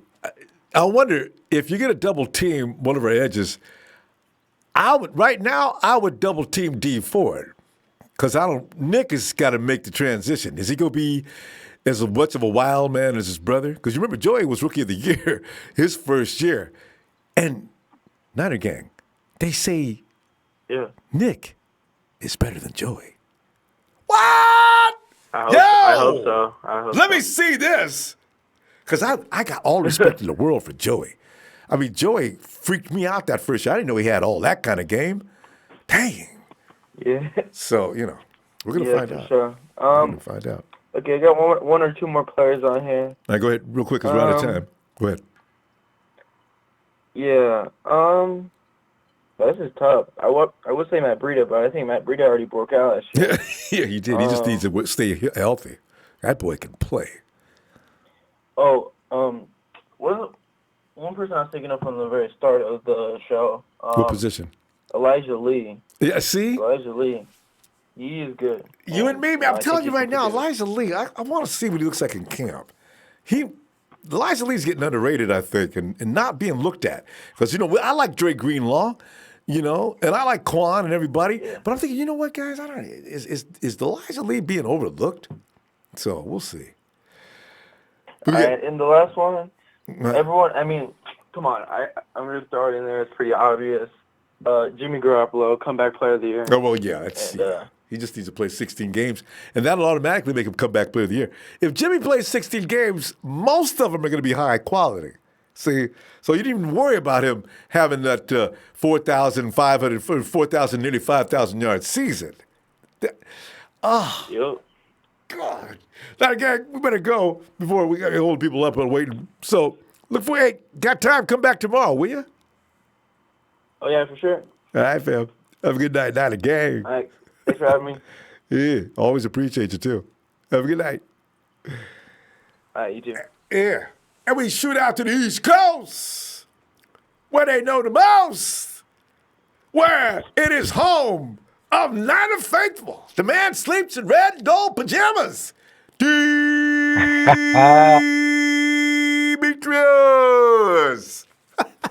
Ronbo. D, man. What's going on, bro? How you feeling tonight, man? Awesome, man. On the weekend. We're having fun tonight trying to figure out who's going to bust out, who's going to just lay down. Because, did you see George Kittle coming last year? Or coming into last season? He came into his own in his rookie year, so he kind of knew he was going to make a. He was torching him in his rookie year too. But he was good. I remember calling in saying he reminded me of our old tight end, Brent Jones, man. I know, right? I heard that a lot too. But still, did you see a Superman though? And I'll tell you something else too. Nah. Do you know George was clocked at 20 miles an hour? That's only 2 miles slower than Matt Breida. George can jam, Demetrius. That big man can move. But he runs like a 4. Well, he runs a 4.6, 4.5, right? Yeah, and I think he's a momentum runner too. He's that dude that once he gets on 20, 30 yards, he's like a Cadillac rolling down the road, man. He starts picking up momentum. He picks up. Yeah. Yes, sir. Yes, sir. Yes, sir. 20 miles. Yeah, I read man. that. What? 200, how many pounds? Yeah. George Kittle goes, what, about 240, 245? What? Oh, yeah, around there. 48 max, probably. But You ain't going to be stopping he another up 20 there, miles though. an hour with your body. That's all, yeah. Yeah, that's all muscle, too. I know, see. That's like 2% body fat right there. Oh, that means it's heavy. Heavy. And that's crazy. He's looking ripped this year, too. Yeah, man. But yeah, breakout. You know who my breakout, Ronbo? You want to know who? Yeah, I definitely Defense, man. Who you like? Defensive line. And look, I'm gonna go with the underdog, man. I'm always on the undercard, man. And nobody said his name yet. Julian Taylor, man. Uh-oh! There's a word up for JT. See, I keep wondering, man, Demetrius. The show that they're going to go, man, is going to be Julian Taylor, man. I know, Julian Taylor more athletic, man. And he get that work done. Every time he got in the game, he put that work in, man. Got good technique, too. I like him. He said his name, Julian Taylor. Watch him. Going to be running a lot of stunts with him this year. Watch, man. He's my breakout on the D-line. All right. But I know everybody else going to do their thing. Like, so he going to do his thing. Like, they all going to do their thing. D Ford, I want to see what he could do also. But Julian Taylor, I'm keeping my eye on the D-line. You know what I mean? As far as offense go. See, because that's... how about DJ Jones? Is DJ Jones going to have impact this year? Contavious Street. I think so. What is he about? The questions on that defensive line just go on because we already know who's starting, man. Them dudes, they go get it done, man. They go Trey, you got Defoe, you got DJ Jones. Well, you know what? You got Eric Armstead. Eric proved last year he can play. I forgot about him. We got guys on the defensive line. Did you remember Ronnie Blair? See what I'm saying? I forgot all about him. See what I'm saying, man? God damn. These dudes are bad, too. Ronnie Blair does not get enough snaps. Look, Julian Taylor, too. This is what I'm saying. And him, too. We only see a little bit of him standing on the sidelines with the street clothes on. Yeah. This is what I'm talking about, man. But, man, on offense, you already know who I'm going with off top, Ronbo, as far as wide receiving court, bro. My man, kaboom, kaboom, kaboom. You already know that's on rock. Well, he should be eligible for breakout player because I thought he was doing good last year. Me too, man. He's a hell of a receiver. All of them are good. You know what I mean? Honestly. Kyle Shanahan got a problem on his hand because they all are good, man. Mm-hmm. You know what I mean? But he got a good problem on his hand, so. You know what really worries me, though, Demetrius, because here's the thing. When you got that many talented receivers in your backfield, you don't need any more than 6 wide receivers. Now, this is where Facts. I just don't know. They ain't going to carry 7, fam. They ain't going to do it. Ain't going to do it. You know, Seattle going to end up with one of them. I just hope they don't end up with somebody that we really need. Because from what I seen out of DK Metcalf running his routes, man. DK's big and strong. I'm glad we didn't pick. Yeah, I'm glad we didn't pick him. Yeah, I know. Like he running in quicksand, bro. I was like, God damn. Tight. But DK brings new meaning to being tight. DK, you know what? He gonna end up pull him up. You can't be that tight without injuring yourself. That's what usually happens. Yo, you hear that hamstring snap from the third row in the stands. Pwang! Uh-oh! Richard Sherman gonna have fun with him. Yeah. Richard Sherman, him Rumble. Oh, bro, I can't wait. Oh, bro, I can't wait. But yeah, Rumble, and I think also too, I want to give a shout out to our offensive line, man. I think they're gonna have a breakout year this year. Yeah. Because if you think about it, Rumble, look at it. We got the running back set in place, though, right? They all can run. They all get down. They got to protect Jimmy G also. So you already know you even slip, you even look the wrong way, you probably gonna get cut. You know you gotta protect Jimmy G, and then we gotta, get that run game intact. You know what I mean? So we was number one with the rushing. Not number one, but they were up there as far as blocking goes. Yeah, So that's the thing. Well, if Matty B could have stayed healthy, do you know we probably would have done a lot better as far as the run game, as far as yardage and ranking? Because that boy, man, Matty B just got ridiculous at some point. When he was running down the field and you thought he was going down, all of a sudden the camera's chasing him down the field. Look at Matty B, man. He refuses to go down. I'm saying that's what I mean. That pass blocking, that run blocking. I think our O-line, man, if we go 80-80 both ways, like 80%, our O-line get that credit too for They'll be better too, Demetrius, because this is a second year. Having back-to-back years together, working together, is so important for an offensive line. Watch out for them this year, man. Oh, yeah. McGlinchey's got to get better at pass protection. But when it comes to road grading, you can run behind that big hog all day. You seen last year when Mostert ran all the way down. The dude does not get tired, Demetrius. How many offensive linemen you see run from scrimmage to the goal line? I'm telling you, they're gonna be dogs this year, Ronbo. They're gonna be dogs this year. I'm telling you. I bet your ass they're gonna be like, nah, Jimmy not getting hurt this year. Not here, not this year. It won't be. It definitely won't be him trying to run plays anymore like he did last year. He would have got hurt last year had he just ran out of bounds. Damn it, Jimmy! Still can't get over that play. But yeah, I think our O-line and I think Julian Taylor, they're gonna, they're gonna have breakouts. But other than that, Ron, that's all I have. You have a blessed night, blessed evening, man. Hey. Be back tomorrow for Monday Night Raw. I hope so. Appreciate you, Shout out to the rest of the Empire, man. I'll be there, bro. All right, fam. Have a good night, Demetrius. All right, Ronbo. Yeah. My boy Demetrius. East Coast, New York. Hey, Phil.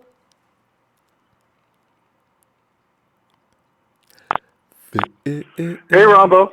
Phil. You know how some of us, Phil, not you and I, though, we are not entertaining any fear of the NFC West champion Rams. We pretty much know that the Hawks are all smoke and mirrors. You can't beat anybody without weapons. Either team in the NFC West is not overwhelmingly scary as they once were. And I have to admit it now that it's all over. I was scared of the Hawks from 2013 on up until year before last when Richard Sherman left there and I saw the dissolving starting to take place. And now it's all about reputation for both the Rams and the Hawks. Anybody for suckers that don't know that they're out there betting money against the 49ers beating those teams, oh, they made a mistake. Because, Phil, I'm telling you right now, we got breakout players up and down this lineup, playmakers everywhere. The Rams and the Hawks, they can't even say that. God, I'm in this situation. But, Phil, let me stop. Phil, call me. Hey, Ron. Phil,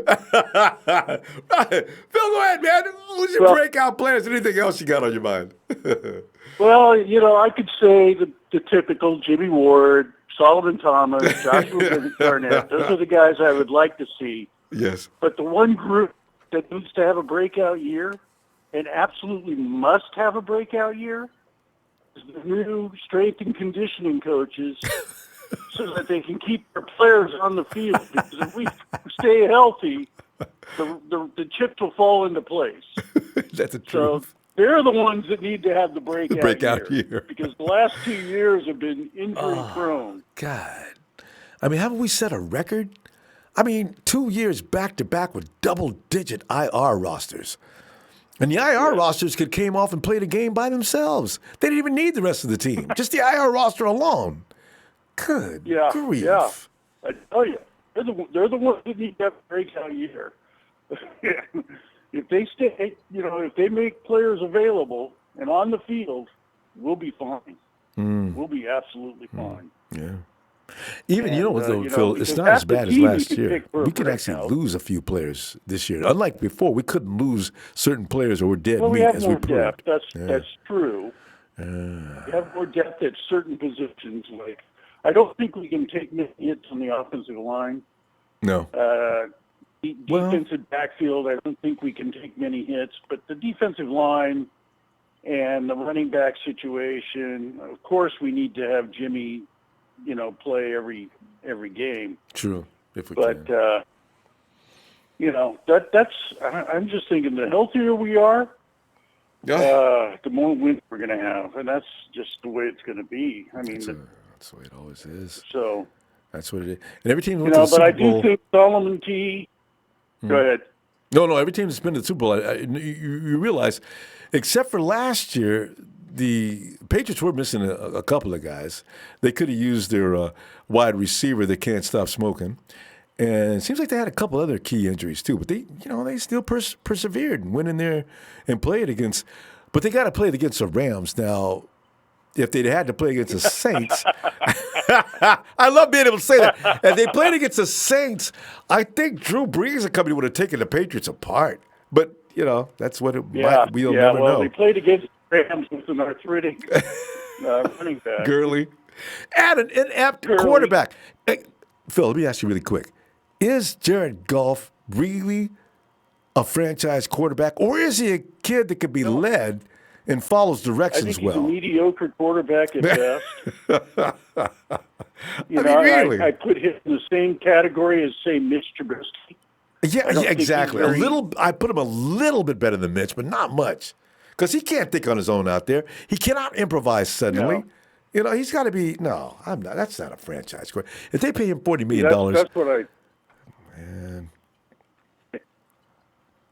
Go ahead. You there? Yeah, I'm here. I'm listening. No, go ahead. You were going to say $40 million. No. If Goff comes in and says, all right, you guys know right now the standard for quarterbacks now is $40 million. Well, your point is? Well, I'm a quarterback. Him and Dak Prescott. Right? And I'm talking low 20s. Yeah, Him and Dak Prescott. They're going to get in the 20s. They're going to get in the 20s. They have to. I mean, it's industry calls. And so, but when they end up getting paid, that puts both those teams, Dallas and the Rams, in financial situation. Good thing about us, we've got our quarterback signed. We need to root for him to play that $40 million. You're right, Phil. You always bring those things up that I forget. Hopefully he does get his $40 million and pay Dak $40 too. And the Rams, both the Rams and the Cowboys are already in cap hell. So go ahead, pay him. Yes. That's what's killing Seattle right now. I mean, they paid Russell, and so now they had to let go of Clark and Richard Sherman and Earl Thomas and all those guys had to go. Mm-hmm. Baldwin because quit. They had to pay Russell. Mm-hmm. Now Russell's better than Goff, way better, yeah. but still, he puts a hit on the team. Mm-hmm. And see, Russell Wilson. I hate to admit it, Phil, but he is worth that much money. Russell Wilson is an amazing individual to me. I would agree, not praise him in the years before, but he is good. But on the other hand, I think he's slowing down a bit. Yeah, he's not as elusive as he used to be, and he's I getting think old. he got paid on past history, and so now he's got this big contract that's going to kill him. I'd rather pay a younger quarterback. And hopefully Jimmy G has, his potential and hits his potential, and we win another Super Bowl. Ah, what a thought. Then we can finally say, here we are. We're at the top. Let us build upon this and get that 7th trophy as soon as possible so Dallas, Pittsburgh, the Patriots, they can all shut the hell up, Phil. We are back where we belong, and a record they'll never touch. 7-1. Phil, do you realize that record will stand for years? Decades upon decades. One loss. 7 ring. Yeah, we shouldn't have lost that game. Oh, I know. Get me talking about that. Gosh, son of a. But anyway, I want to put my 2 cents in for the strength and conditioning coaches because it was a good one too. They could earn their money this year if they keep us on the field. So agreed. Well, Phil, good stuff, and the most unusual and unique answer of the night as far as breakouts. I'm gonna look for you tomorrow. I try to think out of box, right? So yeah. We picked up a new team of those people. They've got to do a good job. Phil, if you get a chance, let me see you tomorrow. All right, Ronbo. All right, Phil. Take care. You too. Have a great night. Man, Chris Barker, Washington will give us fits? Washington Redskins? What the hell is wrong with Phil Barker? Hey, Big Show! Wait. Oh, no. Well, you know what? Every night. It's not. Who? It's not money yet. You got to do it halfway. I should wait. Okay, I'll wait. Yeah. I'll just do one. It's a big show. Okay, that's it. What is going on, Ronbo? We're just looking at things that. What is it that makes a breakout player, and what are some of the signs that you see in advance to make you be able to make that call? And Big Show, you're the perfect guy for this because you are a man who looks closely into the soul of a player. Well, I am in the field of psychology, so you kind of have to. So yeah. Anyways, on defense, I think one of the breakout players is going to be Eric Armstead. I think he'll benefit tremendously from the pass rush that we have addressed in the offseason. You know, it'll help his. It'll help. He'll be DeForest Buckner, I think, last year. But I don't think he'll reach 12 sacks like DeForest Buckner did. But he'll at least get, 5 to 6 maybe. And that would be his all-time high. What's his best season? 5 maybe? 4? He got 5, I think, one season. Yeah, I'm not quite sure. I have to go back and look at his stats, but I think this pass rush would help him out tremendously, and also rise up his trade value. You know, for next season. Are you trading him already? You know, we can't trade him. He's only got a 1-year deal. Well, you got to think about it. We spent a lot of money this past off season, and we only have $31 million left in cap space. I know, and both Ward I don't know if that and carries over into next year. Mm. Yeah, and Armstead is a $9 million cap hit, and if we extend him, that's a lot of money right there down the drain already. You know, so it makes no sense to sign him when we have guys like DJ Jones and Julian Taylor who are up and coming, and don't forget about Contavious Street. If Street does a good job, Contavious, yeah, you're right. Armstead is gone next year because they can sign those rookies to take over that spot. They better not let him go, though. They better not let him go. They better get something for him. They better trade him or do something, and do not lose anything from it. You know what I mean? Like we can't. We need more draft picks. I think. Yeah, but the more draft picks, the better. Help me understand this though. Because if they only picked up a 1-year deal on Eric Armstead, now you don't have the option to trade him next year. Am I right? What's going on with that? Unless if they franchise him. You could do a sign and put trade. A tender on him. Well, yeah. And then you trade him, but nobody's going to trade you high round picks for Armstead unless he just goes crazy this year. I don't see anybody making that deal though.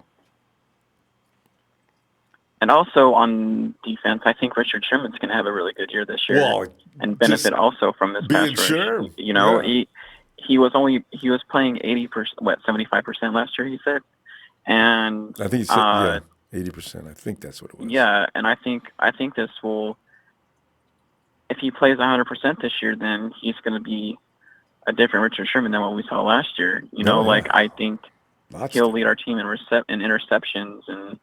They'll stop see throwing. Quarterbacks not throw. They'll stop throwing. They won't throw to him any. Yeah, early in the year they'll probably stop throwing. See, that's why the secondary is going to be even more tough. Quarterbacks have one option. And if we add Trey Boston to that, then that makes him go off even more. Yeah. Like, which way are you going to throw? You know what I mean? Like, that's why they're looking at the 49ers now. Now you have that rush. It's all intermediate. You have intermediate game going on with other teams all season long. They're going to try to wear us out from the inside. How effective is that going to be? I don't think so. That's why I got high hopes for this team. You can't beat us going midfield all day. They'll adjust. They'll adapt. And the 49ers will shut that down too. Now what are you going to do? Oh, I love the potential of this team. Oh! And as far as offense goes, you kind of stole my thunder a little bit by mentioning Josh Garnett. Yeah. Sorry. If there's any player from the Trent Baalke era that we are going to be keeping, it's going to be Josh Garnett, because I think he impressed me a lot by containing Aaron Darnold the last Rams game last year. Aaron Darnold was pissed. Yeah. He showed it on the field. He was pissed off at Josh Garnett. You know, I think Josh Garnett is a perfect candidate to have a breakout year, even though he hasn't played 16 games yet. But I think he will not get injured again this year. I really highly doubt it. And I think he's gonna.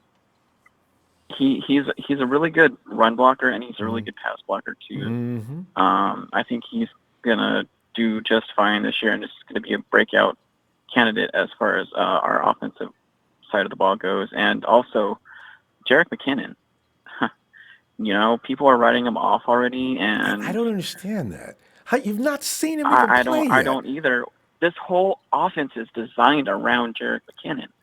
When he went down, Kyle Shanahan shut down half of his playbook last year. Had to. You could tell. Huh. He had, exactly. You know, so I think he's going to be also a breakout candidate this year. And a lot of people are saying that he's not going to be the same coming back from his injury.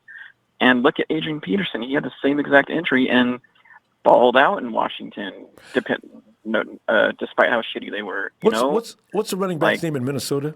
Dalvin Cook.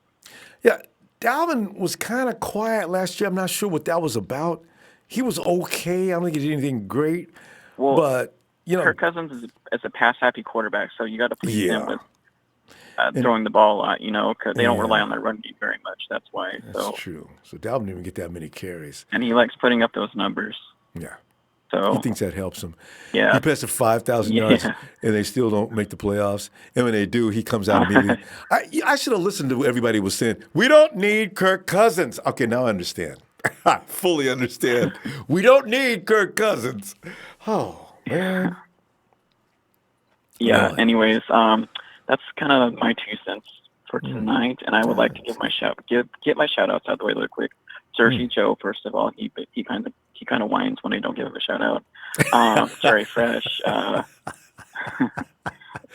out to Jerry Fresh, the Rev. Jerry Fresh. Speaking of the Rev, I would like to extend an invitation to you to join the TNT family, and if that's okay with Trey and Trez, then you are welcome aboard anytime because we love your stuff.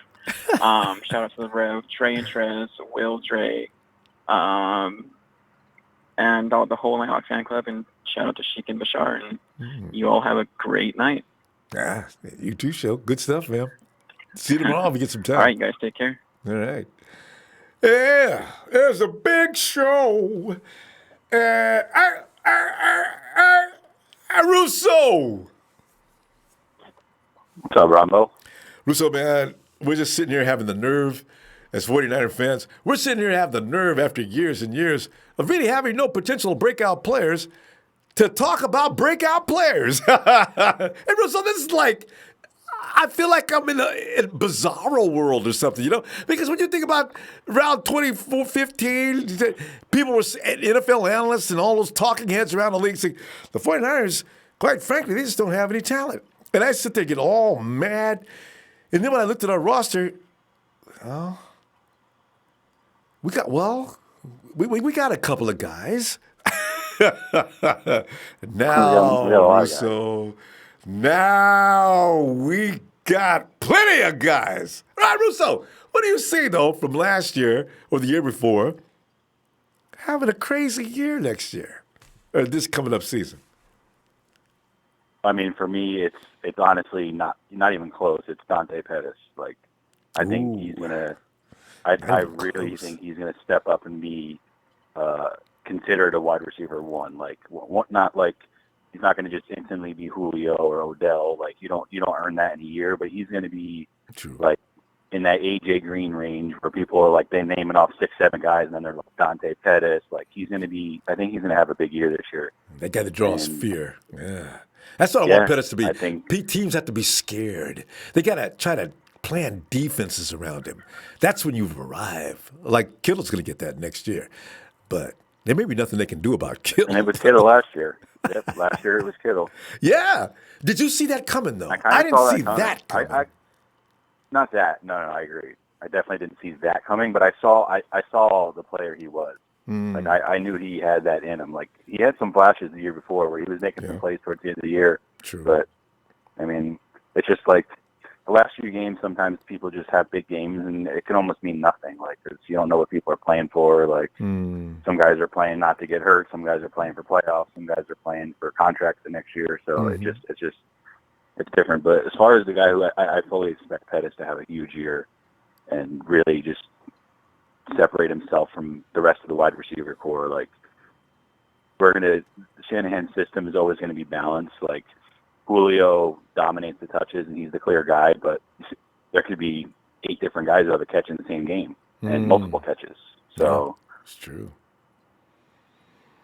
On the flip side, I was kind of like, I noticed the picture you had up today for, the top dogs. And I think there was like 5 or 6 guys up there. Yeah. So there's 5. Okay, there's 5. So the guy right in the middle, Trent. Trent. I'm not putting my foot down and saying this is definitely going to happen, but I have a sneaky suspicion that he's getting overhyped right now, and it's mainly because Wes Welker. Wes Welker, we want him to be the guy. Like, we want him to be successful, but Debo didn't get any reps. Hurd didn't get any reps. And it kind of put the spotlight on Taylor and Matthews, and they looked good in these practices that we've held. But when all the dogs are healthy, you mean to tell me that Trent Taylor is going to be the starting slot receiver over Debo Samuel, and we're not going to put Pettis. We're not going to put Pettis and Goodwin out wide, and we're not going to stick Samuel in the slot. Russo, do you notice something really amazing about the 49ers offense? You may line up X, Z, Y, Z. You may be lined up, but in those pre-snap moves, do you notice how every now and then all of a sudden you'll see Dante who's lined up on, he'll be coming through the slot. This is the He's actually really effective in the slot. Oh, and you see, this is the intricacy about Kyle Shanahan's offense. If I got that corner, if I drag him into the middle, or if he just goes ahead and lets off and allows Dante to head up against your slot coverage, or now your corner all of a sudden has to deal with Marquise Goodwin by surprise. This is what I love about Shanahan's offense. It's a nightmare. If I'm a defensive coordinator, what the? Oh, jeez. Oh, God. Yeah, I'll tell you. Come on, Goodwin, Saturday, give it. It's too late. But, I mean, at the end of the day, like, you want to get all your athletes on the field, and I just kind of feel like as training camp progresses that Trent Taylor is going to, not to his fault that he's not capable, I have a feeling these other guys are going to step up and jump him because honestly, like Jordan Matthews, for how big he is, he's really a slot guy. He's not an outside guy. So for me, it doesn't really make sense to like, I don't think the battles between Kendrick Bourne and Jordan Matthews, because I think they play 2 different positions. Okay. I feel like one's an outside guy and one's more of an inside guy. Even though we do move guys around, like you were saying, like I kind of feel like it's going to be Matthews or Taylor in my mind. That's how I'm looking at it, as far as who's going to be the 7th guy or the 6th guy or who starts, something like that. I don't know. Russo, that's just kind of my opinion on that. The thing is, so do you actually think with how Kyle Shanahan orchestrates his offense, I understand what you're saying about Matthews, but do you think Trent Taylor is maybe more designed for what Kyle likes to do? Because I don't see a big guy playing with the Patriots either, as far as that place or that position that Edelman plays in either. The guy needs to be lightning quick and get to a spot. This is the advantage.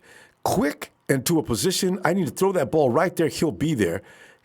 Can Matthews play that kind of slot? Because I got a feeling Matthews is going to be that guy they use on third down or goal line situations more than anything else if he makes the team. And it looks like right now he looked good earlier. You know what I mean?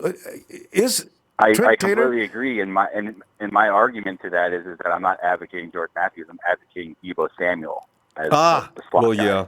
Yeah. I don't know. Smaller, quicker, faster, good hands, yards after and catch. Deebo's stronger too.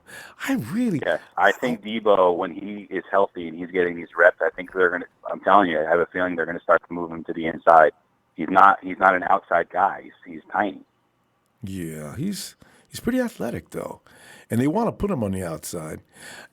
Hey, did he run most of his routes from the slot? Anquan played almost exclusively in the slot. Yeah, that's right. Almost exclusively in the slot. The only guy who's ever been like the non-prototypical slot guy is Larry Fitzgerald, just because he's just tall and long, and he just always plays on the inside. And he's just one of a kind, though.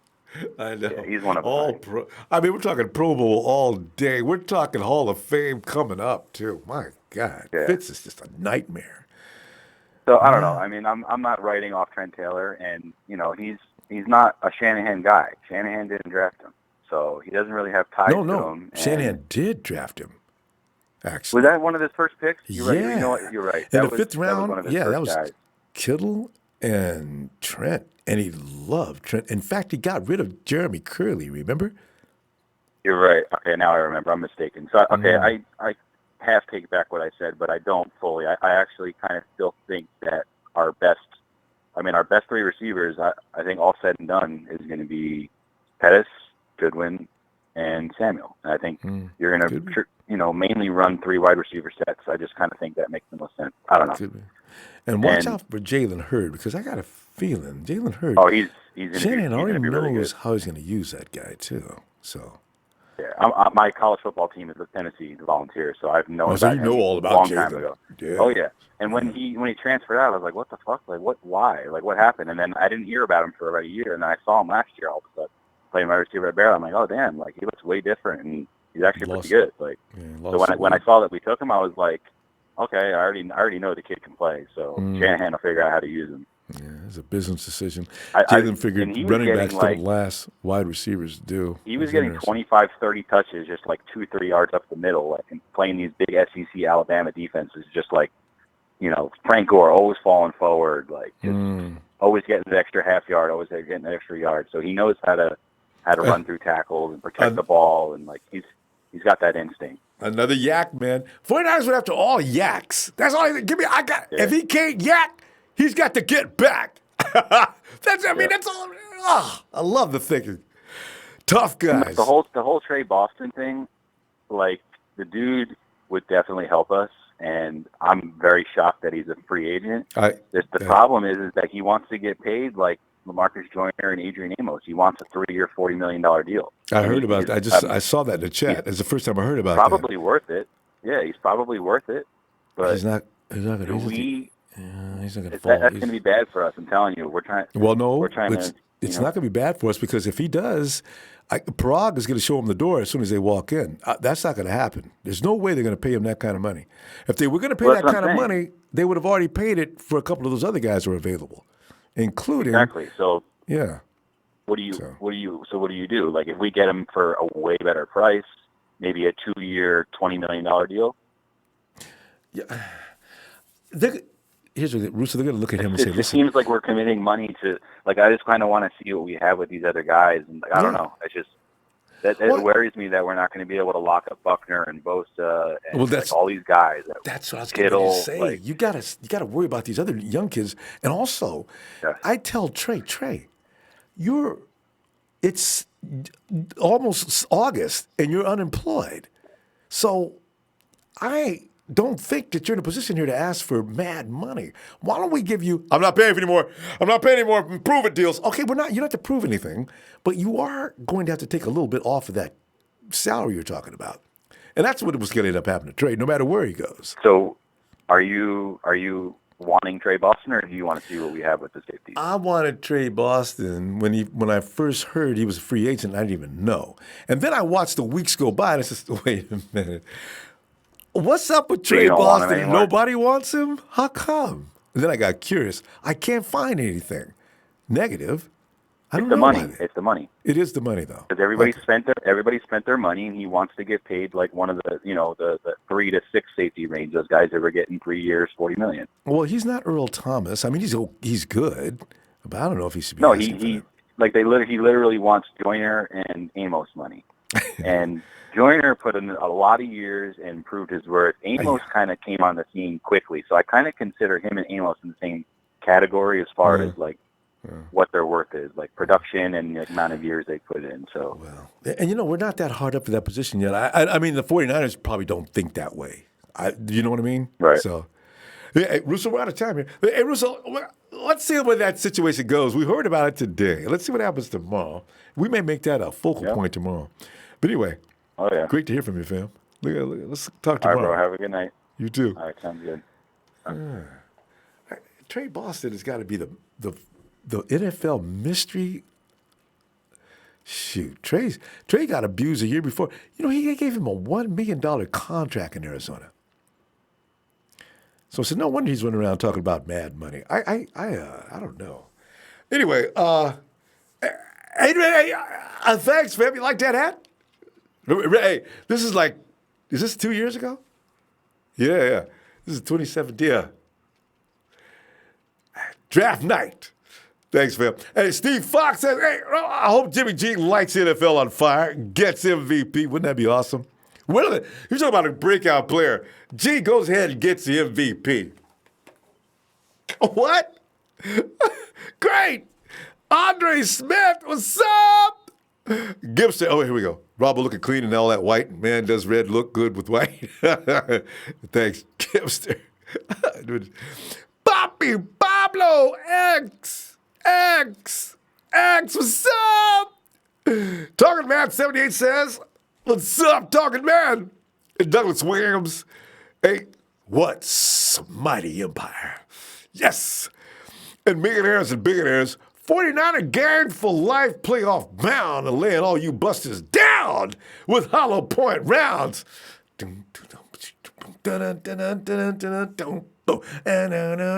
Playoff bound. Laying all you busters down with the hollow point rounds. San Francisco.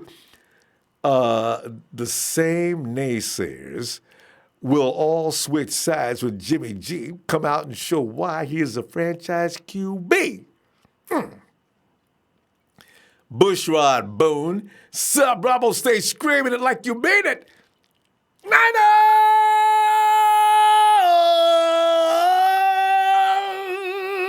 The Raven says Taylor is definitely going to start in the slot. I got a feeling he can't be stopped.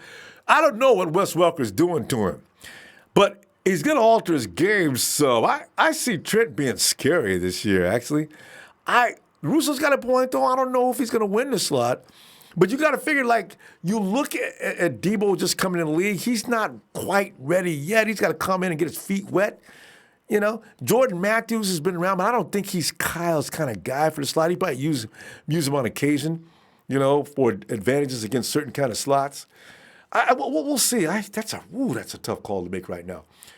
Sean Boyers has got my Niner tickets today, December 1st versus Ravens. Now, 2 visitor end zone. Row 2 visitor end zone. Whoa, end zone seat. Sean, man, it don't get no better than that. Can't wait to whoop that ass and talk smack to my son, who is a Raven fan. It's always a fun part, Especially you got somebody around the house you can run smack. Put stuff in their room, Lay the 49er, lay your jersey out on the other person, your brother or whoever. Lay your jersey out on his bed. And say, hey, I leave my jersey in your room. He throws it out after having used the bathroom on it. Hey, Jerry Fresh, my fresh familia. Hey! Doug Williams says Niners should at least be second or third in defense this year. Ooh. It's not impossible. Let's go ahead and do it. Maybe first. Oh! The Omega Goddess. What's up? The Omega Goddess? That sounds like a lady. Hi. Easy the Third says, yo, what's up, Ronbo? What's the news, fam? As you know, Easy, we were talking about them breakout players for 2019. The list is long, too.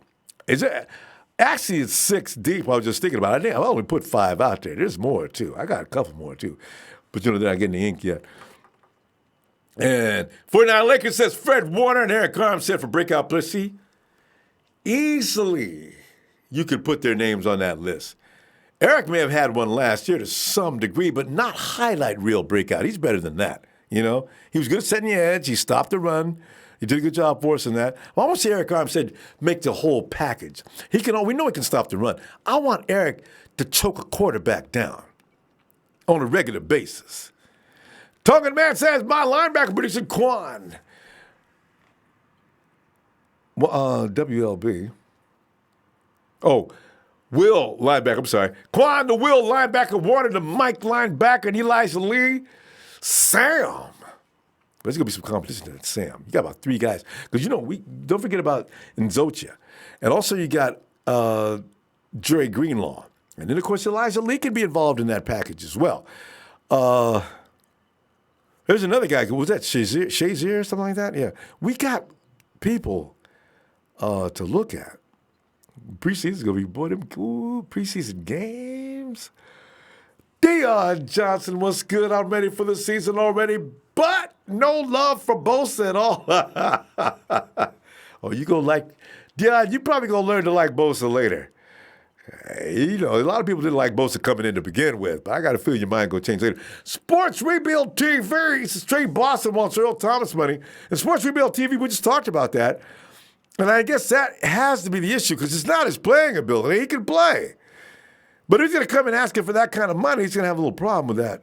He'll have to come down off that price, and probably everybody's waiting for him to come down off that price. Because he'd make any team different and not worse, but better. Talking Man says, go Niners. Hashtag Niner Empire. Hashtag Niner Faithful. Hashtag Niners for life. God bless. Have a good night, Talking Man.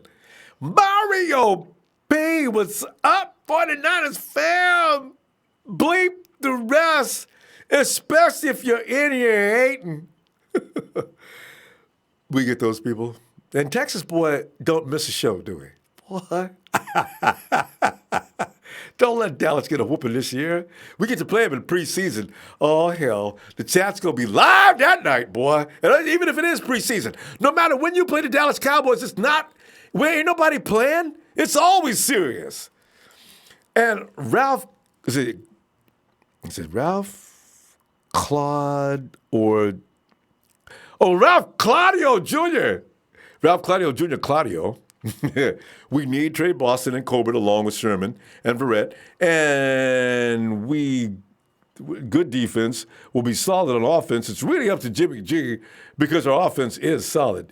You just need, it's like the car. You got the engine, you got these, everything's all set up there. And then here come the thief, man. Dude takes your distributor cap. Ain't going nowhere now, baby. See, that's it. Jimmy's a distributor cap. Chris Parker says, hopefully Verrett and Sherman start at cornerback opposite of each other.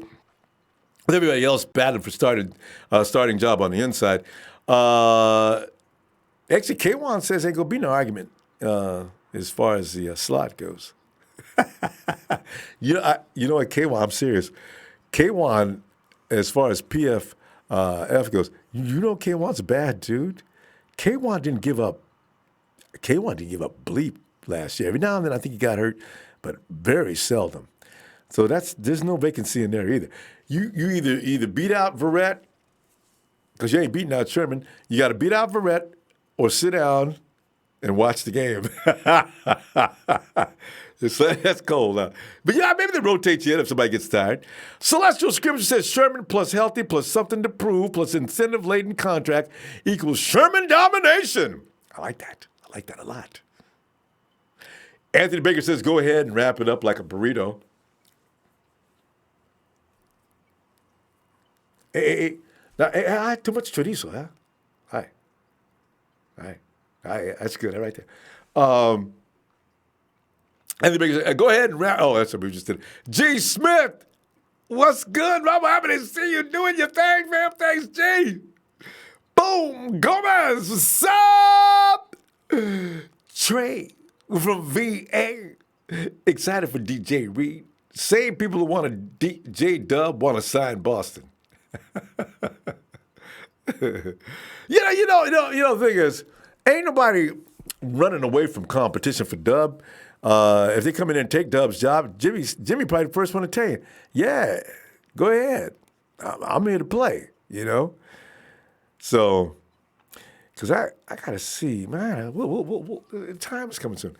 Because me and Dub, we got a relationship going, man. Dub comes over to my thread, and we talk all the time. I be setting him up.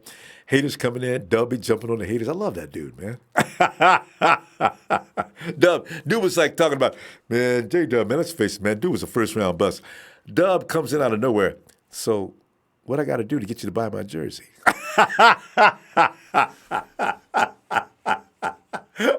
Dub has got a sense of humor, too. I love him.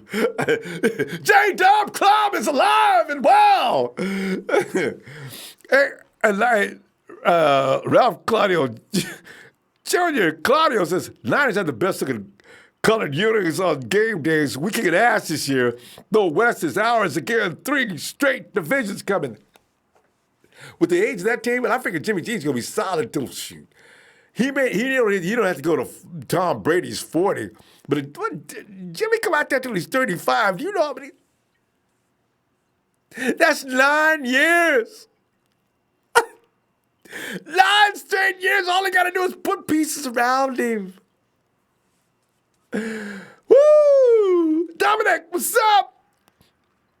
And Coach, the Hall of Fame coach, Tim Mendoza says, yo, Ronbo, hope you had a great 4th of July. You're ready for the 49ers to become relevant again this season.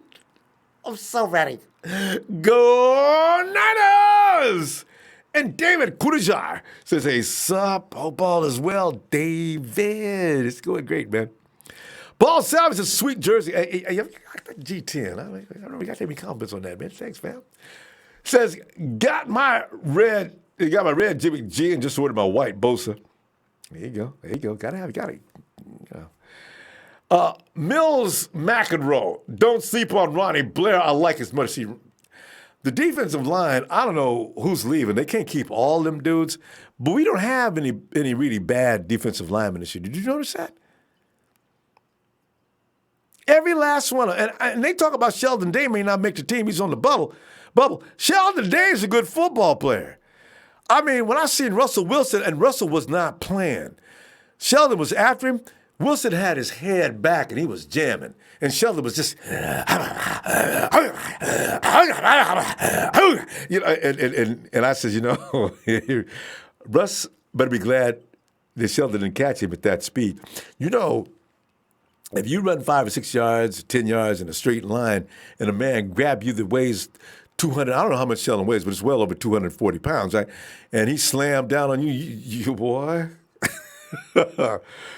Hey, Gotti J Legend. What's up, fam?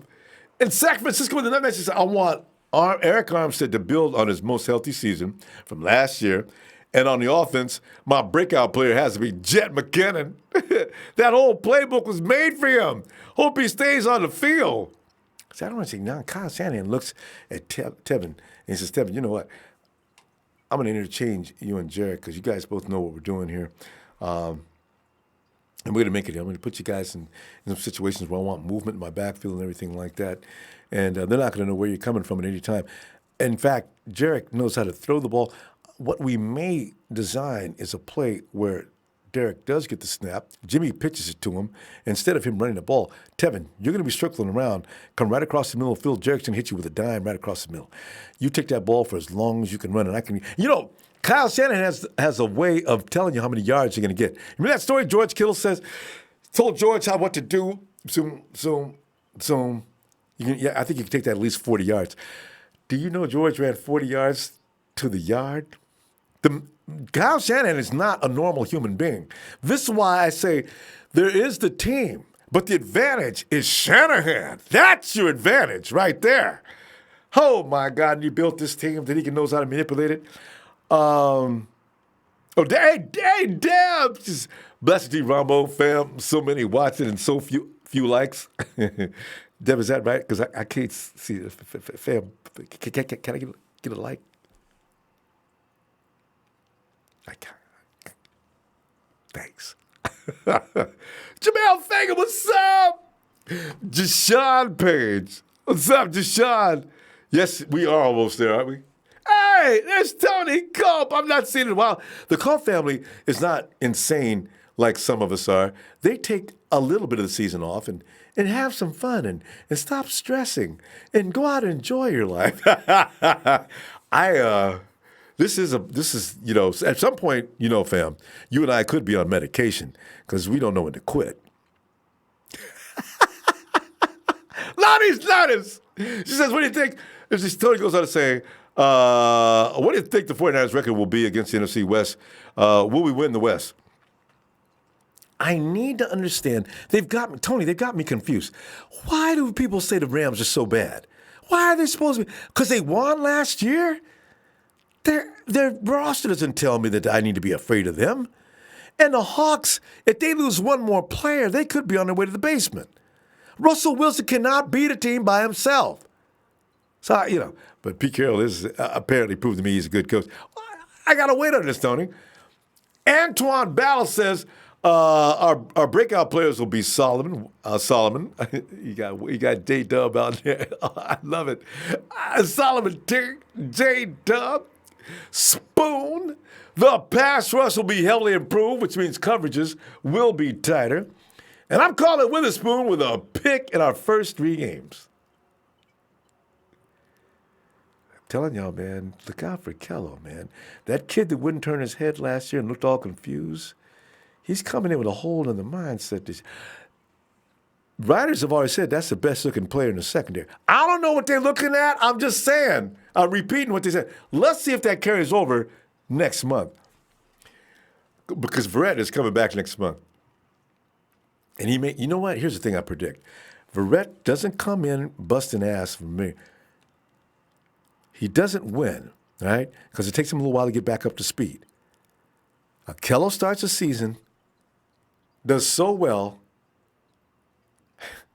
I'm just saying, you know how these stories go. Verrett can't break off. He can't get Kello to sit down. Because Spoon already knows this. He knows Verrett's not going to come in looking like he did before he left, wherever he was in San Diego.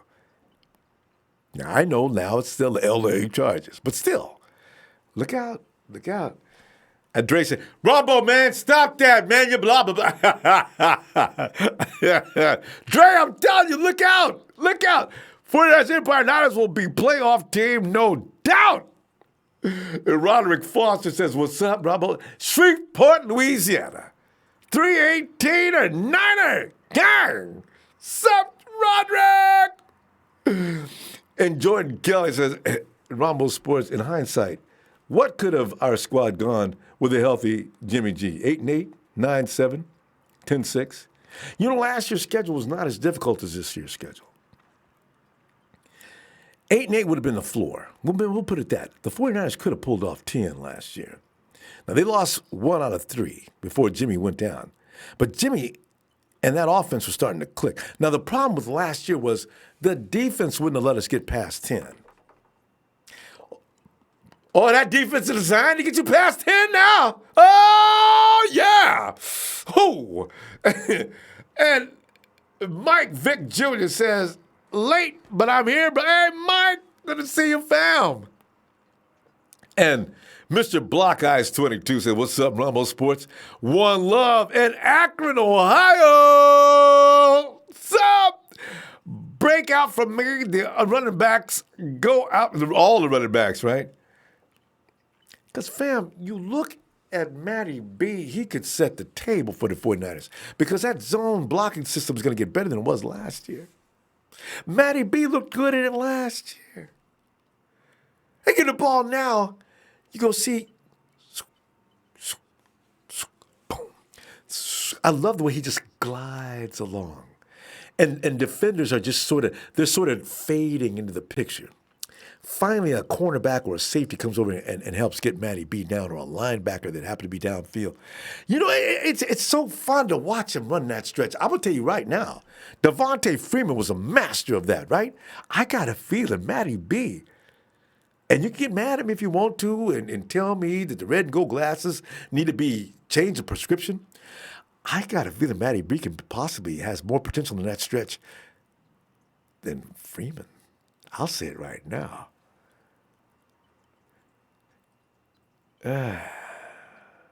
Anyway, hey, as Deb said, fam, don't forget to like. Please, fam. I love me some likes. It makes me feel like I was having fun, and you was too. Because you don't hit like, that means you didn't like. I got to do something about my game. I adjusted by them likes.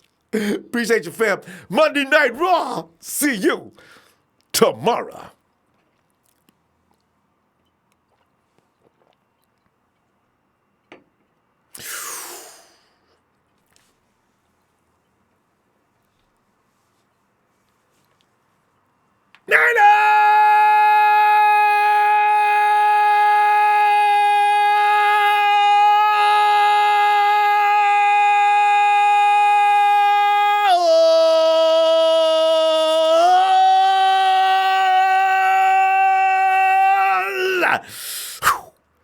See you tomorrow.